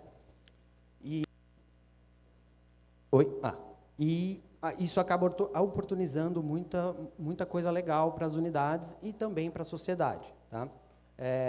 Eu acredito que estruturas e serviços, né, como foi colocado aqui agora há pouco, o atrativo em si, sozinho, ele não é capaz de trazer uma visitação, principalmente uma visitação de qualidade. Então, o que a gente busca sempre é a criação de produtos turísticos, que envolvem, além do atrativo, serviços, estruturas, tudo isso que vai fazer com que o visitante consiga ir visitar a unidade de conservação, tem as facilidades, tem as comodidades, né, porque todo mundo gosta de um pouquinho de conforto, e, ao mesmo tempo, eu chamo a atenção aqui para as trilhas, né? Então, acho que a gente está num momento muito bacana, muita coisa acontecendo. Então, ontem a gente lançou aqui a Rede Estadual Paulista de Trilhas. Tem também muita coisa acontecendo no âmbito do Fórum Nacional de Unidades de Conservação, está aqui meu colega André Gueto, que faz parte também. Nós temos aí um grupo de trabalho agora recém-formado para discutir sobre o turismo de natureza, né? Então, uma política nacional de turismo de natureza, que passa aí pela criação de um Conselho Nacional de Trilhas, então vejam a importância. E eu sou um fruto dessas trilhas, né? Porque eu entendo que todo mundo que começa nesse mundo, no mundo do turismo de aventura, raramente começa já fazendo um rapel de 100 metros. Né? Geralmente são trilhas pequenas, quando você é criança, seus pais te levam, suas mães te levam, e você acaba criando apreço aí por esses locais que geram uma sensação de pertencimento da sociedade perante as unidades de conservação. Então, acho que isso que é bacana do uso público em si, no seu universo de manifestações. Legal. Eu coloco esse slide para a gente entender também que são vários instrumentos de parceria, e cada instrumento de parceria, ele é voltado para um tipo de ator social, né? Então, se um operador local lá do Vale do Ribeira e for conversar com ele sobre concessão, ele não vai conseguir, primeiro, entender muito bem, e também não vai ter o cacife necessário para tocar um contrato dessa monta. Ao mesmo tempo, se eu for para ele de termos de autorização de uso, né, que é o que a gente usa no caso dos operadores locais, pequenas empresas, pequenas agências, isso vai ser muito mais produtivo para ambos os lados, né? Então, o decreto 57.401 é o que formaliza aí o programa de parcerias, né, para as unidades de conservação sobre a administração da Fundação Florestal. Posso deixar os links para vocês consultarem depois. E os serviços almejados na formatação dos produtos turísticos, eu acho que são diversos. Eu coloquei aqui, né, acho que alimentação, hospedagem são os principais. Eu sempre dou o exemplo do meu velho pai, que ele detesta cachoeira. Sempre foi com a gente nas unidades de conservação, mas ele não gosta de cachoeira. Então, o que é importante para o meu pai? Que ele tenha um lugar para ele tomar o café dele, um museu para ele visitar, uma exposição como aquela que a gente viu, né, um bom lugar para ele descansar à noite, né? Desculpem. E isso acaba gerando também a diversificação das atividades para diversos tipos de público, né? Além de propiciar também a recorrência da visitação nas unidades de conservação, né? Então, eu já fui ao Petar mais de 30 vezes, já fiz todas as cavernas de trás para frente, de frente para trás. Se a Fundação Florestal, por meio dos termos de autorização de uso, nesse caso, né, não diversificar, não der novas formas para as pessoas visitarem, novos roteiros, rapel, enfim, ou novas cavernas, novos roteiros dentro da caverna, isso atrapalha um pouco na recorrência da visitação. Então, a gente tem aquela pessoa que vai uma vez ao parque e não volta mais, porque ali não tem mais o que fazer, ela já conheceu tudo, né? Então, eu coloquei todos esses serviços, são almejados, são desejados dentro da unidade de conservação, acho que isso é importante, e coloquei os 3 pontinhos, porque a Fundação Florestal ela trabalha com a manifestação de interesse privado. Então, muitas vezes, a Fundação Florestal não consegue pensar em todos os atrativos, todos os serviços, né, que podem ser operados dentro das unidades, mas quem está lá na ponta, os operadores locais, que conhecem o território, eles podem ofertar propostas diferentes de tudo isso que a Fundação já pensou como um ponto de partida, né? Isso eu acho interessante. Então, era isso exatamente que eu estava falando. A diversificação dos atrativos é fundamental para a gente conseguir, primeiro, aprimorar a qualidade da visitação e aumentar os números totais de visitantes nas unidades. Não trouxe um slide sobre isso, mas é claro que eu não vou querer comparar aqui, mas a Fundação Florestal recebeu 1,9 milhão de visitantes em 2024, um crescimento de quase 30% em relação ao ano anterior.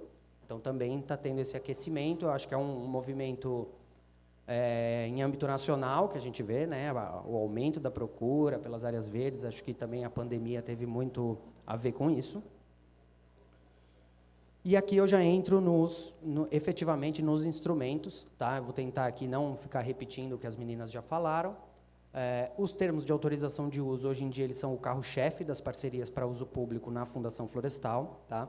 É o modelo mais simples que a gente tem, então, como foi colocado aqui pela colega, em alguns casos, em um mês, a gente consegue formalizar uma parceria como essa, né? Não requer grandes estudos, não requer grande investimento, ou não requer investimento por parte do parceiro.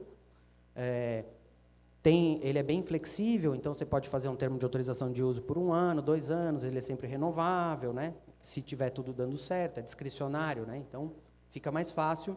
E a Fundação Florestal, nessa modalidade, ela não trabalha com outorga. Então, o parceiro ele não paga efetivamente nada em dinheiro para a Fundação Florestal. Eles nos devolvem contrapartidas, né, que valem muito mais do que dinheiro, na realidade, né? Então, a gente pede aí, conforme cada edital de chamamento público, a gente vai definir aí quais são as contrapartidas necessárias. Então, pode ter manutenção de trilha, sinalização. Uma das últimas contrapartidas que a gente criou foi a contrapartida social, né? Então, por exemplo, numa operação de rafting, a cada mês ou a cada 10 saídas de rafting comercial, ele tem que fazer uma saída gratuita para pessoas de baixa renda, enfim, o público ou comunidade do entorno da unidade, né? Então, isso está funcionando muito bem, isso é bem bacana. Limpeza da trilha, enfim, manutenção de equipamentos de ancoragem, por exemplo, a gente pode criar diversas contrapartidas conforme o interesse, conforme as características de cada unidade. Tá? Eu acho que o termo de autorização de uso ele é um dos instrumentos mais legais de se trabalhar, um dos mais rápidos. Então, você consegue diversificar, por exemplo, só no PETAR de 2023 para cá, a gente tem 10 roteiros novos por meio de termo de autorização de uso.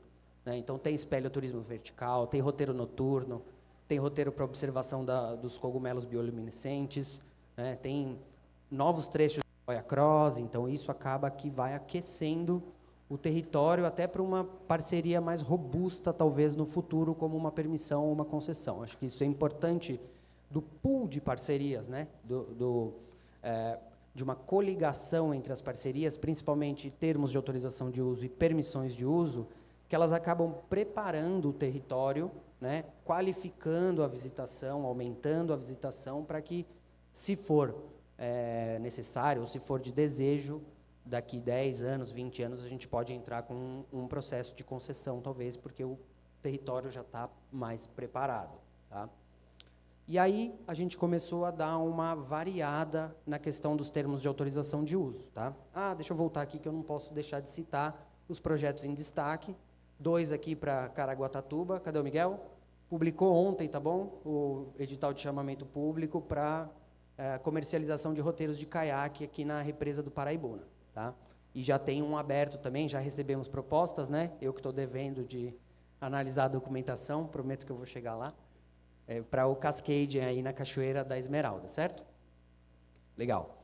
E esses 2 editais de chamamento também estão abertos para recebimento de propostas no PETAR, que é com a travessia do Aborto, que são 2 cavernas, é a ligação entre 2 cavernas, Cafezal e Couto, se eu não me engano, não, Morro Preto e Couto.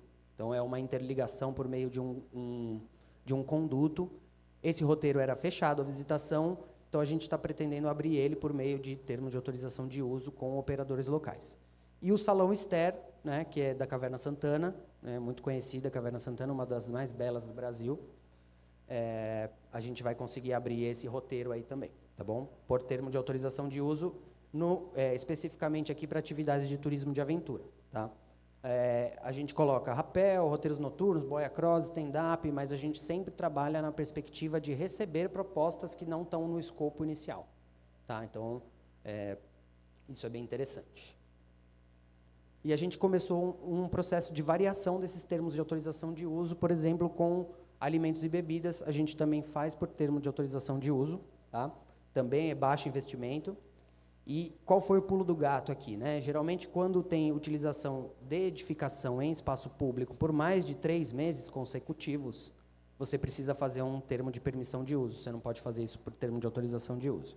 Porém, como se tratava de um comércio ambulante, a gente, na exposição de motivos, a gente conseguiu comprovar que, na verdade, aquele cara ele vai fazer o serviço dele e depois ele vai deixar, ele não vai ficar ocupando aquele espaço público de maneira ininterrupta. Então, a gente conseguiu fazer, são diversas modalidades, tá? Food truck, food bike, tenda, tem bastante coisa. E, além disso, a Portaria Normativa 372, ela traz a possibilidade de outros serviços, tá? Então, aluguel de equipamentos, além de alimentos e bebidas, aulas, né, aulas de yoga, assessorias esportivas, tudo isso por chamamento público. O único que a gente conseguiu efetivamente lançar até agora foi o de alimentos e bebidas, mas para próximo ano, muito provavelmente, tem novidade por aí, tá bom? No caso dos termos de autorização de uso para alimentos e bebidas, a gente faz via outorga. Então, é uma outorga em dinheiro, porém, isso é feito pelo parceiro direto pelo site. Tá? Então, ele escolhe os dias que ele vai, geralmente final de semana, né? Então, ele já vai e compra o ingresso, né, para ele poder utilizar aquela vaga naquele dia. Tá? Isso é bem interessante também. Esse é um outro, cadê a Fernanda? PESM São Sebastião também está por aqui. Foi? É muito corrido, a vida de gestor é corrido. Esse foi um projeto também recém-lançado agora nesse verão, que é termo de autorização de uso para ordenamento da visitação pública em atrativos. Porque o que acontece? O caso de São Sebastião, ele é um território muito espalhado, né? Então, a gestão da unidade, a equipe da unidade, não consegue estar presente em todos os atrativos ao mesmo tempo. Então, o que a gente fez? A gente fez um edital de chamamento público. A gente fez um edital de chamamento público para o exercício da atividade de ordenamento e monitoramento desses atrativos que não têm controle de acesso próprio pela Fundação Florestal. Então, via portaria de ingressos, a gente definiu, né, um valor de uma taxa ou uma tarifa de conservação, como os autorizatários resolveram chamar, falaram que ficava mais bonito. E o visitante ele paga diretamente para o autorizatário, que vai utilizar esse dinheiro no controle e no ordenamento da visitação. Então, nós temos um controle todos os dias na entrada do atrativo e na cachoeira, pelo menos 2 pessoas. Além de briefing, né? Então, eles fazem toda a orientação dos visitantes, fazem o primeiro atendimento a ocorrências, enfim. Então, eles nos dão um apoio muito legal nesse sentido. E uma coisa que é interessante é que o morador local de São Sebastião não paga. Então, só os visitantes externos que realmente pagam os turistas. E vem dando muito certo. Quem foi o vencedor desse chamamento público foi a Associação de Pousadas e Hotéis de Maresias. Então, tem uma representatividade muito legal no território. Então, colou muito bem essa proposta. A gente pretende expandir, né, esse chamamento público para outras unidades, porque a gente está vendo que funciona muito bem e isso dá poder para o operador local do território que está lá na porta, né? Claro que se tiver uma ocorrência mais grave, ele vai acionar a fundação, vai acionar os bombeiros, é claro que tem toda uma gradação para esse serviço. Mas é bem interessante essa proposta, também baixo investimento ou inexistente, né? Eles tiveram investimento, foi uma tenda e uma mesinha. Então, já estão lá.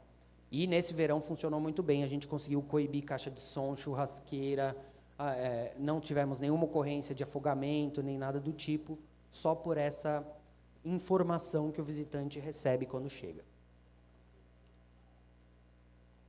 Legal. Então, os termos de permissão de uso, já foi muito bem colocado pelos colegas aqui, pelas colegas, tá? Eu só vou trazer aqui alguns pontos que a Fundação coloca nos seus editais nos seus editais de licitação, que são alguns pontos como a contratação obrigatória pelo permissionário de 70% de mão de obra local, tá?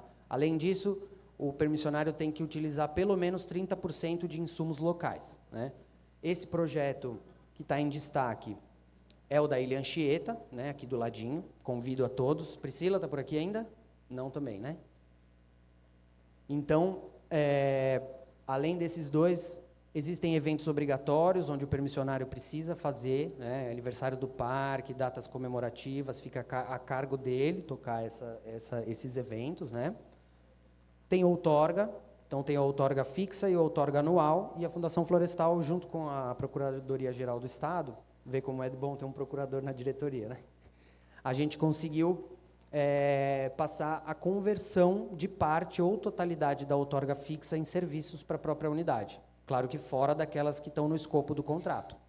Então, ele tem que fazer a manutenção das edificações que ele usa, mas ele também tem responsabilidade com edificações que ficam para a gestão da unidade, e ele, por conta própria, pode ofertar para a Fundação Florestal, em vez de pagar o dinheiro, ele nos reverter em serviços. Isso tem funcionado muito bem também, né? Recentemente, a gente conseguiu 5 antenas Starlink por conta dessa permissão de uso aqui da Ilha Anchieta, né? Fora, gente, uma mudança de paradigma em nível de serviço, né? Então, eu conhecia o Parque Estadual Ilha Anchieta antes. Um dia depois da permissão de uso, era suquinho de laranja na praia, guarda-vida, é outro mundo realmente, né? E para ano que vem, ou ainda para esse ano, vamos ver como é que vai funcionar, a gente tem mais 3 projetos de permissão de uso no Parque Estadual Itinguçu, o Parque Estadual Serra do Mar, Núcleo Cunha, tem umas estruturas bem legais, bem bacanas lá, e no Morro do Diabo, que fica lá no Pontal do Paranapanema, tá? E uma outra coisa legal que a gente conseguiu expandir aí para até 15 anos o período da permissão de uso, tá? As modelagens econômicas para esses 4 projetos já estão prontas, foram feitas pela FIA, um processo de uma parceria que a gente fez, né, contrato. Então, eles elaboraram aí todas as modelagens econômico-financeiras. A concessão de uso, eu acho que não preciso falar aqui, acho que já foi bem explanado, né? Acredito que não são todas as unidades que são concessionáveis, acho que no estado de São Paulo estamos chegando aí no limite, não vejo muito mais para onde concessionar, né? Por isso que é importante trabalhar muito com esses outros instrumentos de parceria, que são muito mais fáceis de formalizar, você acaba colocando para frente, né, o entorno da unidade, você gera emprego e renda, você gera diversas coisas, tá? Aqui 2 fotinhos, aquela ali do Caminhos do Mar, né? Muito legal, a gente conseguiu restaurar todos os monumentos, então a concessão é ótima para grandes investimentos, para você ter uma mudança de paradigma realmente das estruturas. Tem um prazo mais longo, então acho que é por aí. Então, nós temos 3 projetos aí em operação no estado de São Paulo, como já foi colocado. Grandes parceiros aí nessa jornada é o CEMEIA e a OPAP, né, que é o Observatório de Parcerias. É muito legal, a gente tem conversado bastante, e eles trazem exemplos de outros lugares, é muito legal poder conversar com eles. Esse é um projeto bem inovador também, que a gente fez junto lá com o pessoal do Itacuruçá Pereirinha, uma comunidade tradicional caiçara.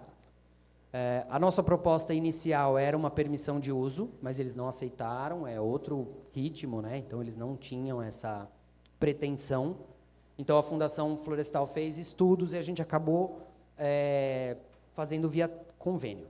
Então, eles podem utilizar a infraestrutura do parque, tem lá a hospedaria, tem o restaurante, né? Eles fazem a utilização, fazem a operação turística e fazem a manutenção das estruturas, que é isso, no fim, que conta, né? Porque as estruturas estavam lá, ninguém estava usando, o Estado, o poder público não tem, né, expertise para tocar restaurante, pousada, turismo de aventura, com raras exceções. Então, utilizar aí da expertise desse público é muito importante para a gente conseguir isso. Doações e patrocínios, acho que é importante também. A gente tem também uma portaria normativa que chama-se 382, o programa Adote um Parque, doações e patrocínios. Então, convido quem quiser doar para a Fundação Florestal, fique à vontade, a gente vai ficar muito feliz em receber. Uma doação muito interessante que teve na região de Bertioga foi das sapatilhas, não foi? Não teve essa? Então, o PESME Bertioga e Restinga de Bertioga receberam uma doação de sapatilhas para trilha aquática, para conseguir fazer a visitação com grupos de escola pública, né? Então, que não tinham aí o sapato adequado, então agora eles têm como fazer isso por meio das doações, acho muito importante. E aí os benefícios, que também já foram falados, eu acho que é melhoria da infraestrutura, acessibilidade, geração de emprego e renda, e vai por aí. Tem muita coisa legal, muita coisa para se descobrir ainda, para inovar. Eu gosto da palavra inventar, mas às vezes pega mal, né? O Estado de São Paulo está inventando. Não, a gente está inovando, tudo em bases legais, bases com estudos, para não prejudicar. Nós temos também uma portaria normativa, cadê o pessoal da Macamp? Nós temos uma portaria normativa para motorhomes nas unidades de conservação, tá? Convido vocês. E é isso, pessoal, acho que o ecoturismo é uma composição, uma união de forças, tá? Tempo esgotado. Então, não vou nem ler, só preciso fazer mais uma colocação, que é uma salva de palmas para o Parque Estadual Serra do Mar, que completou 48 anos. Então, obrigado. Seu. Esse aqui também. Bom, gente, vou aproveitar que eu sei que vão apertar o meu tempo, né? O último sempre tem que se desdobrar, né, para comentar. Eu que falo pouco. Então, a gente vai ter que se desdobrar aqui para poder cumprir o tempo que existe. Acho que a apresentação que eu vou fazer, e acho que o Daniel, Ludmila, Roberta, Thalita fizeram as apresentações que foram feitas.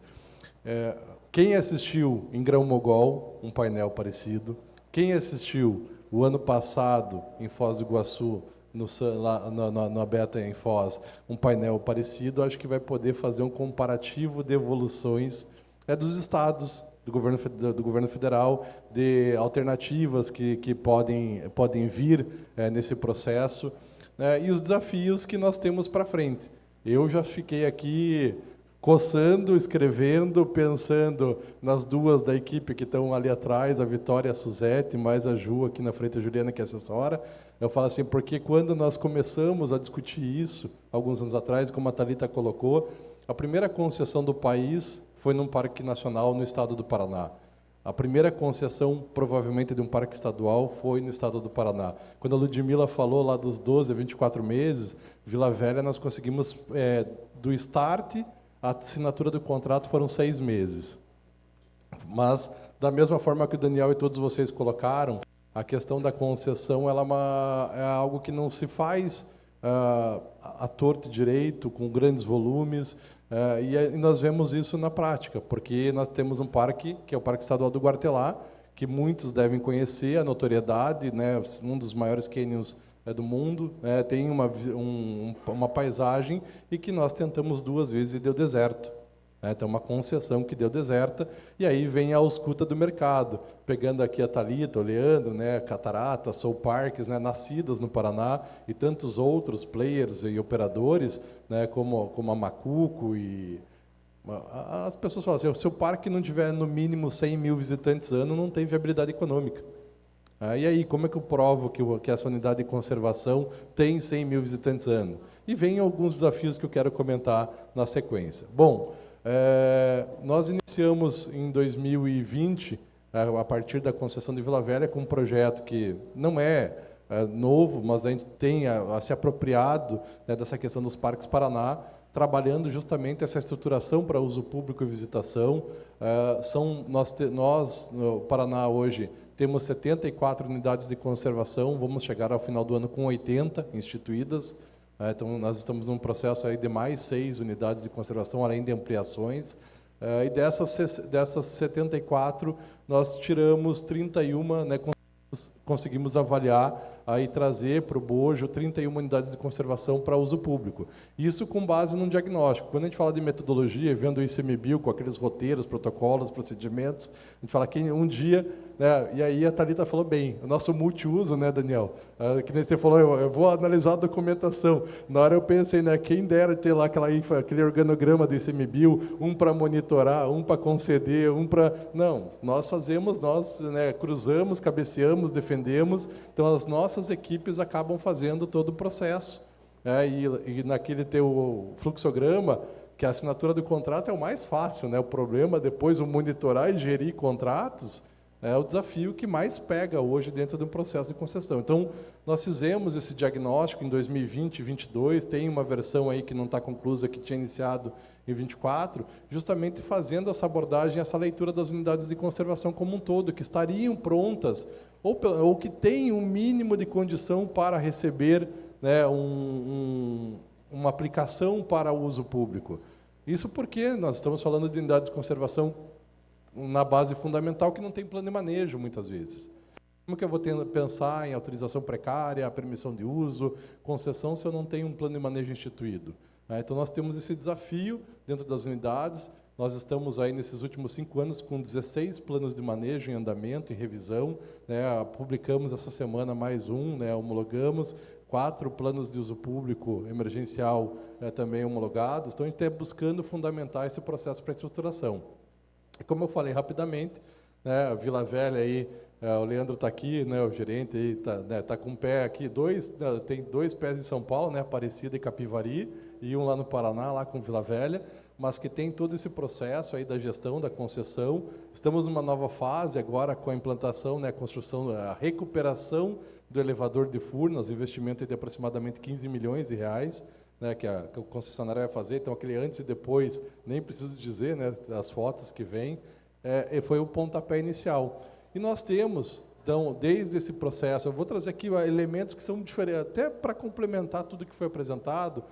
Nós temos processos que estão sendo desenvolvidos e executados ao longo desses 6 anos dentro do governo do Estado para a estruturação das unidades dentro dessa questão da delegação de uso, de uso público e serviços.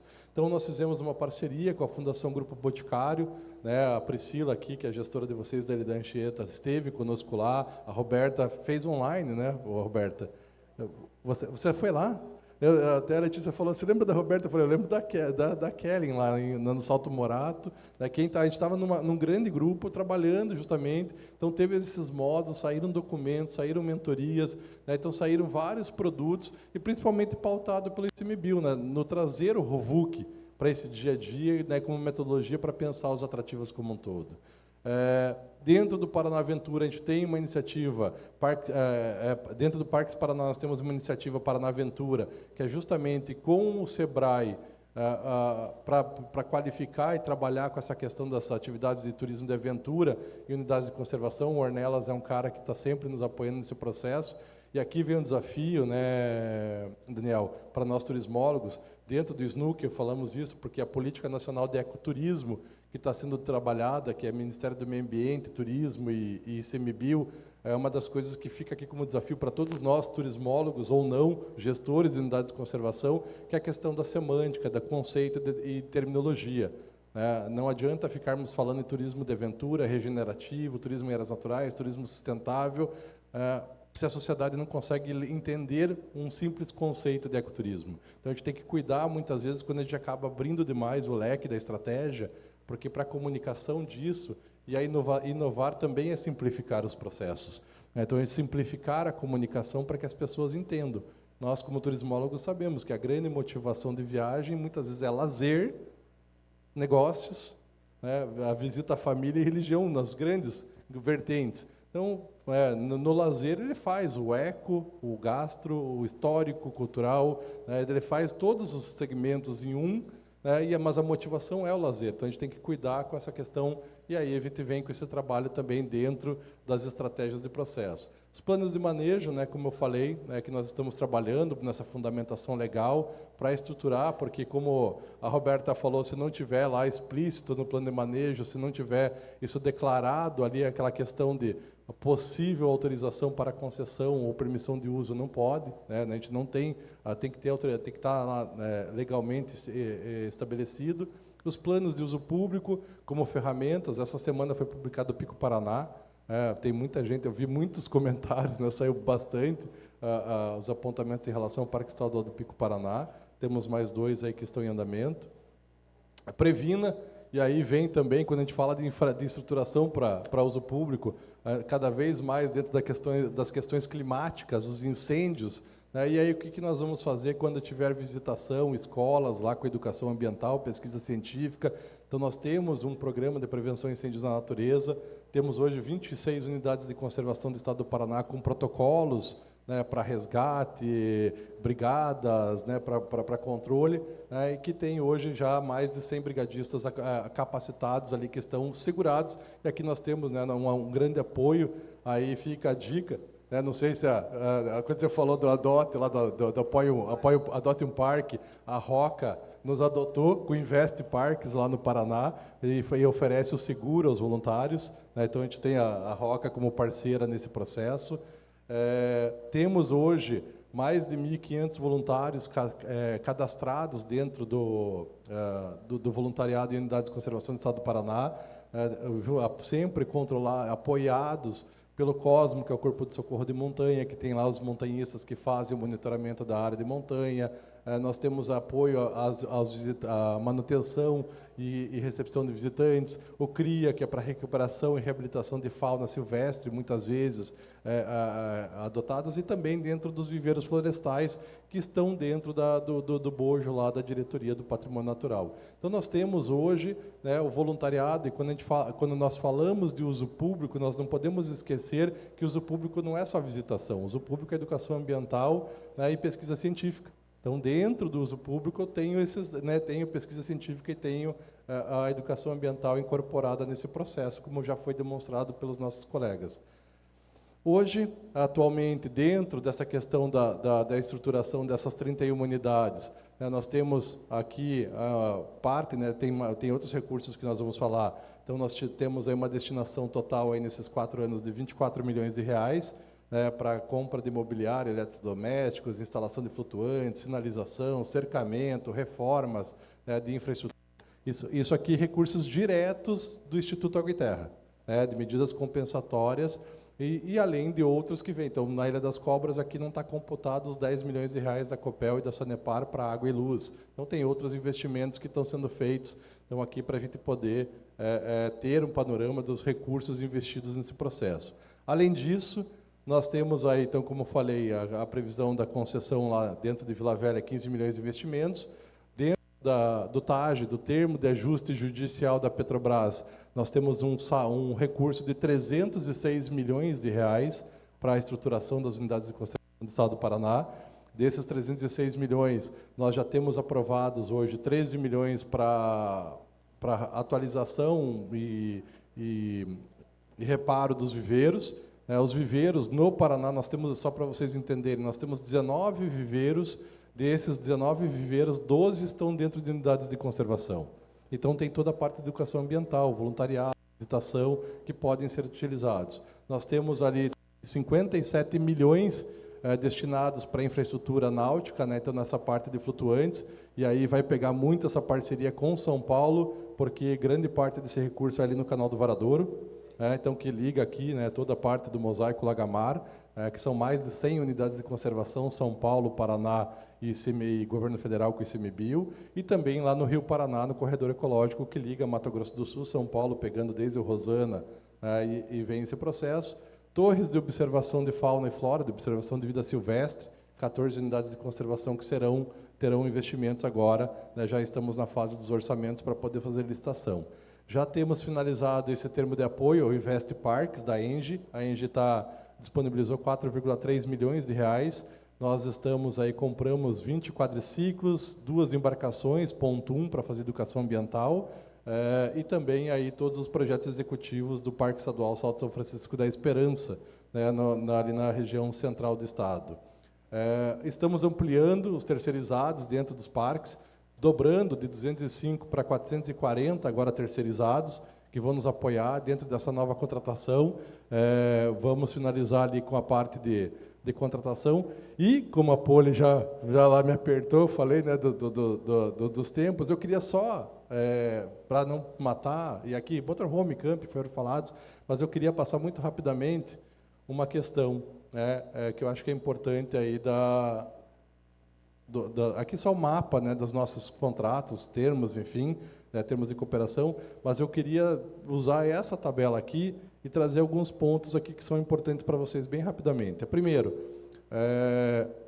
nas modalidades, nesses desafios. Hoje, nós temos aqui, se vocês olharem, nós temos muitos termos de gestão compartilhada, que na nova lei que a Roberta apresentou ali, que foi homologada, desses novos mecanismos de financiamento, incentivo, né, no uso público das unidades de conservação, nós estamos trabalhando muito fortemente no Estado.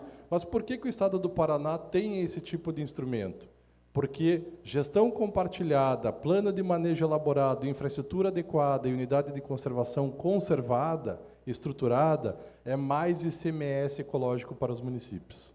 Então, quanto mais conservada a área, mais ICMS ecológico o município recebe.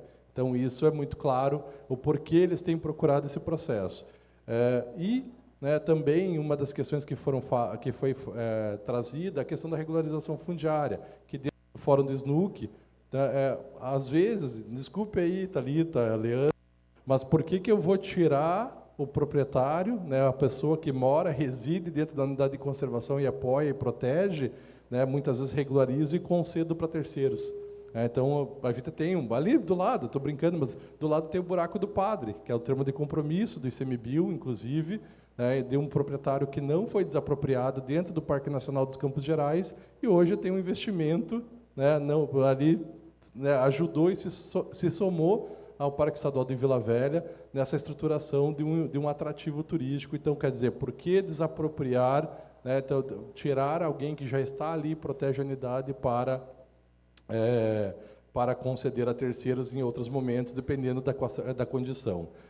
Então, assim, ficar aqui esses desafios, que acho que são importantes, né, para todos nós, e só não esquecer que mecanismos de concessão, que eu acho que são importantes aqui, então, até falei com a Renata ali fora agora há pouco. Nós temos hoje um contrato com a Invest Paraná para discutir a questão de bioeconomia, né, então desenvolver vocação regional sustentável, indicação geográfica e bioeconomia, né, para aumentar essa questão do mercado de oportunidades.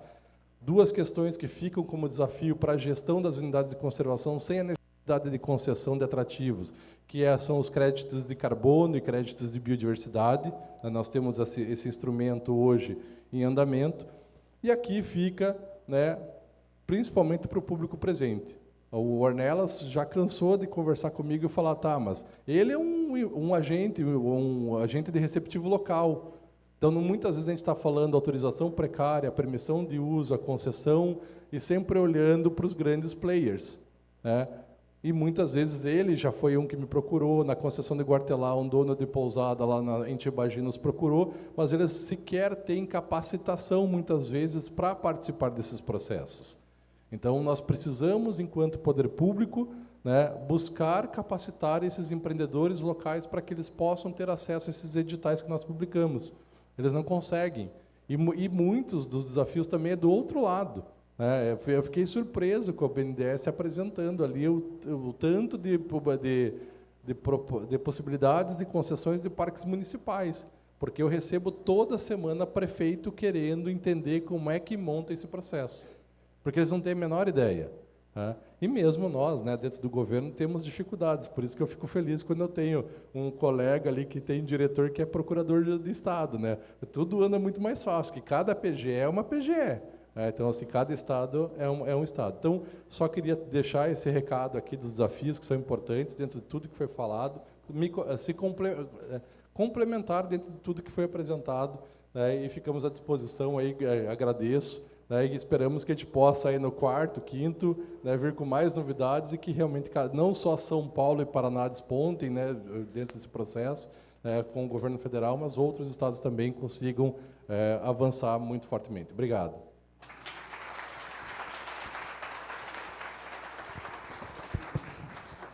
Tia Poli mandou avisar que acabou o tempo, né? Então, quem tinha pergunta para fazer, reclama com ela, não comigo. Mas eu acho que a ideia aqui foi passar um pouquinho da importância das parcerias, o quanto elas funcionam, o quanto elas ainda podem melhorar. O André Gueto completou agora no final, deixando aí alguns desafios e próximos capítulos. E espero que ano após ano a gente consiga trazer, agora vestindo a minha camisa da Beta, a gente consiga trazer o avanço no modelo e como isso está, de fato, evoluindo para que as parcerias sejam mais praticadas para uso público nos nossos parques.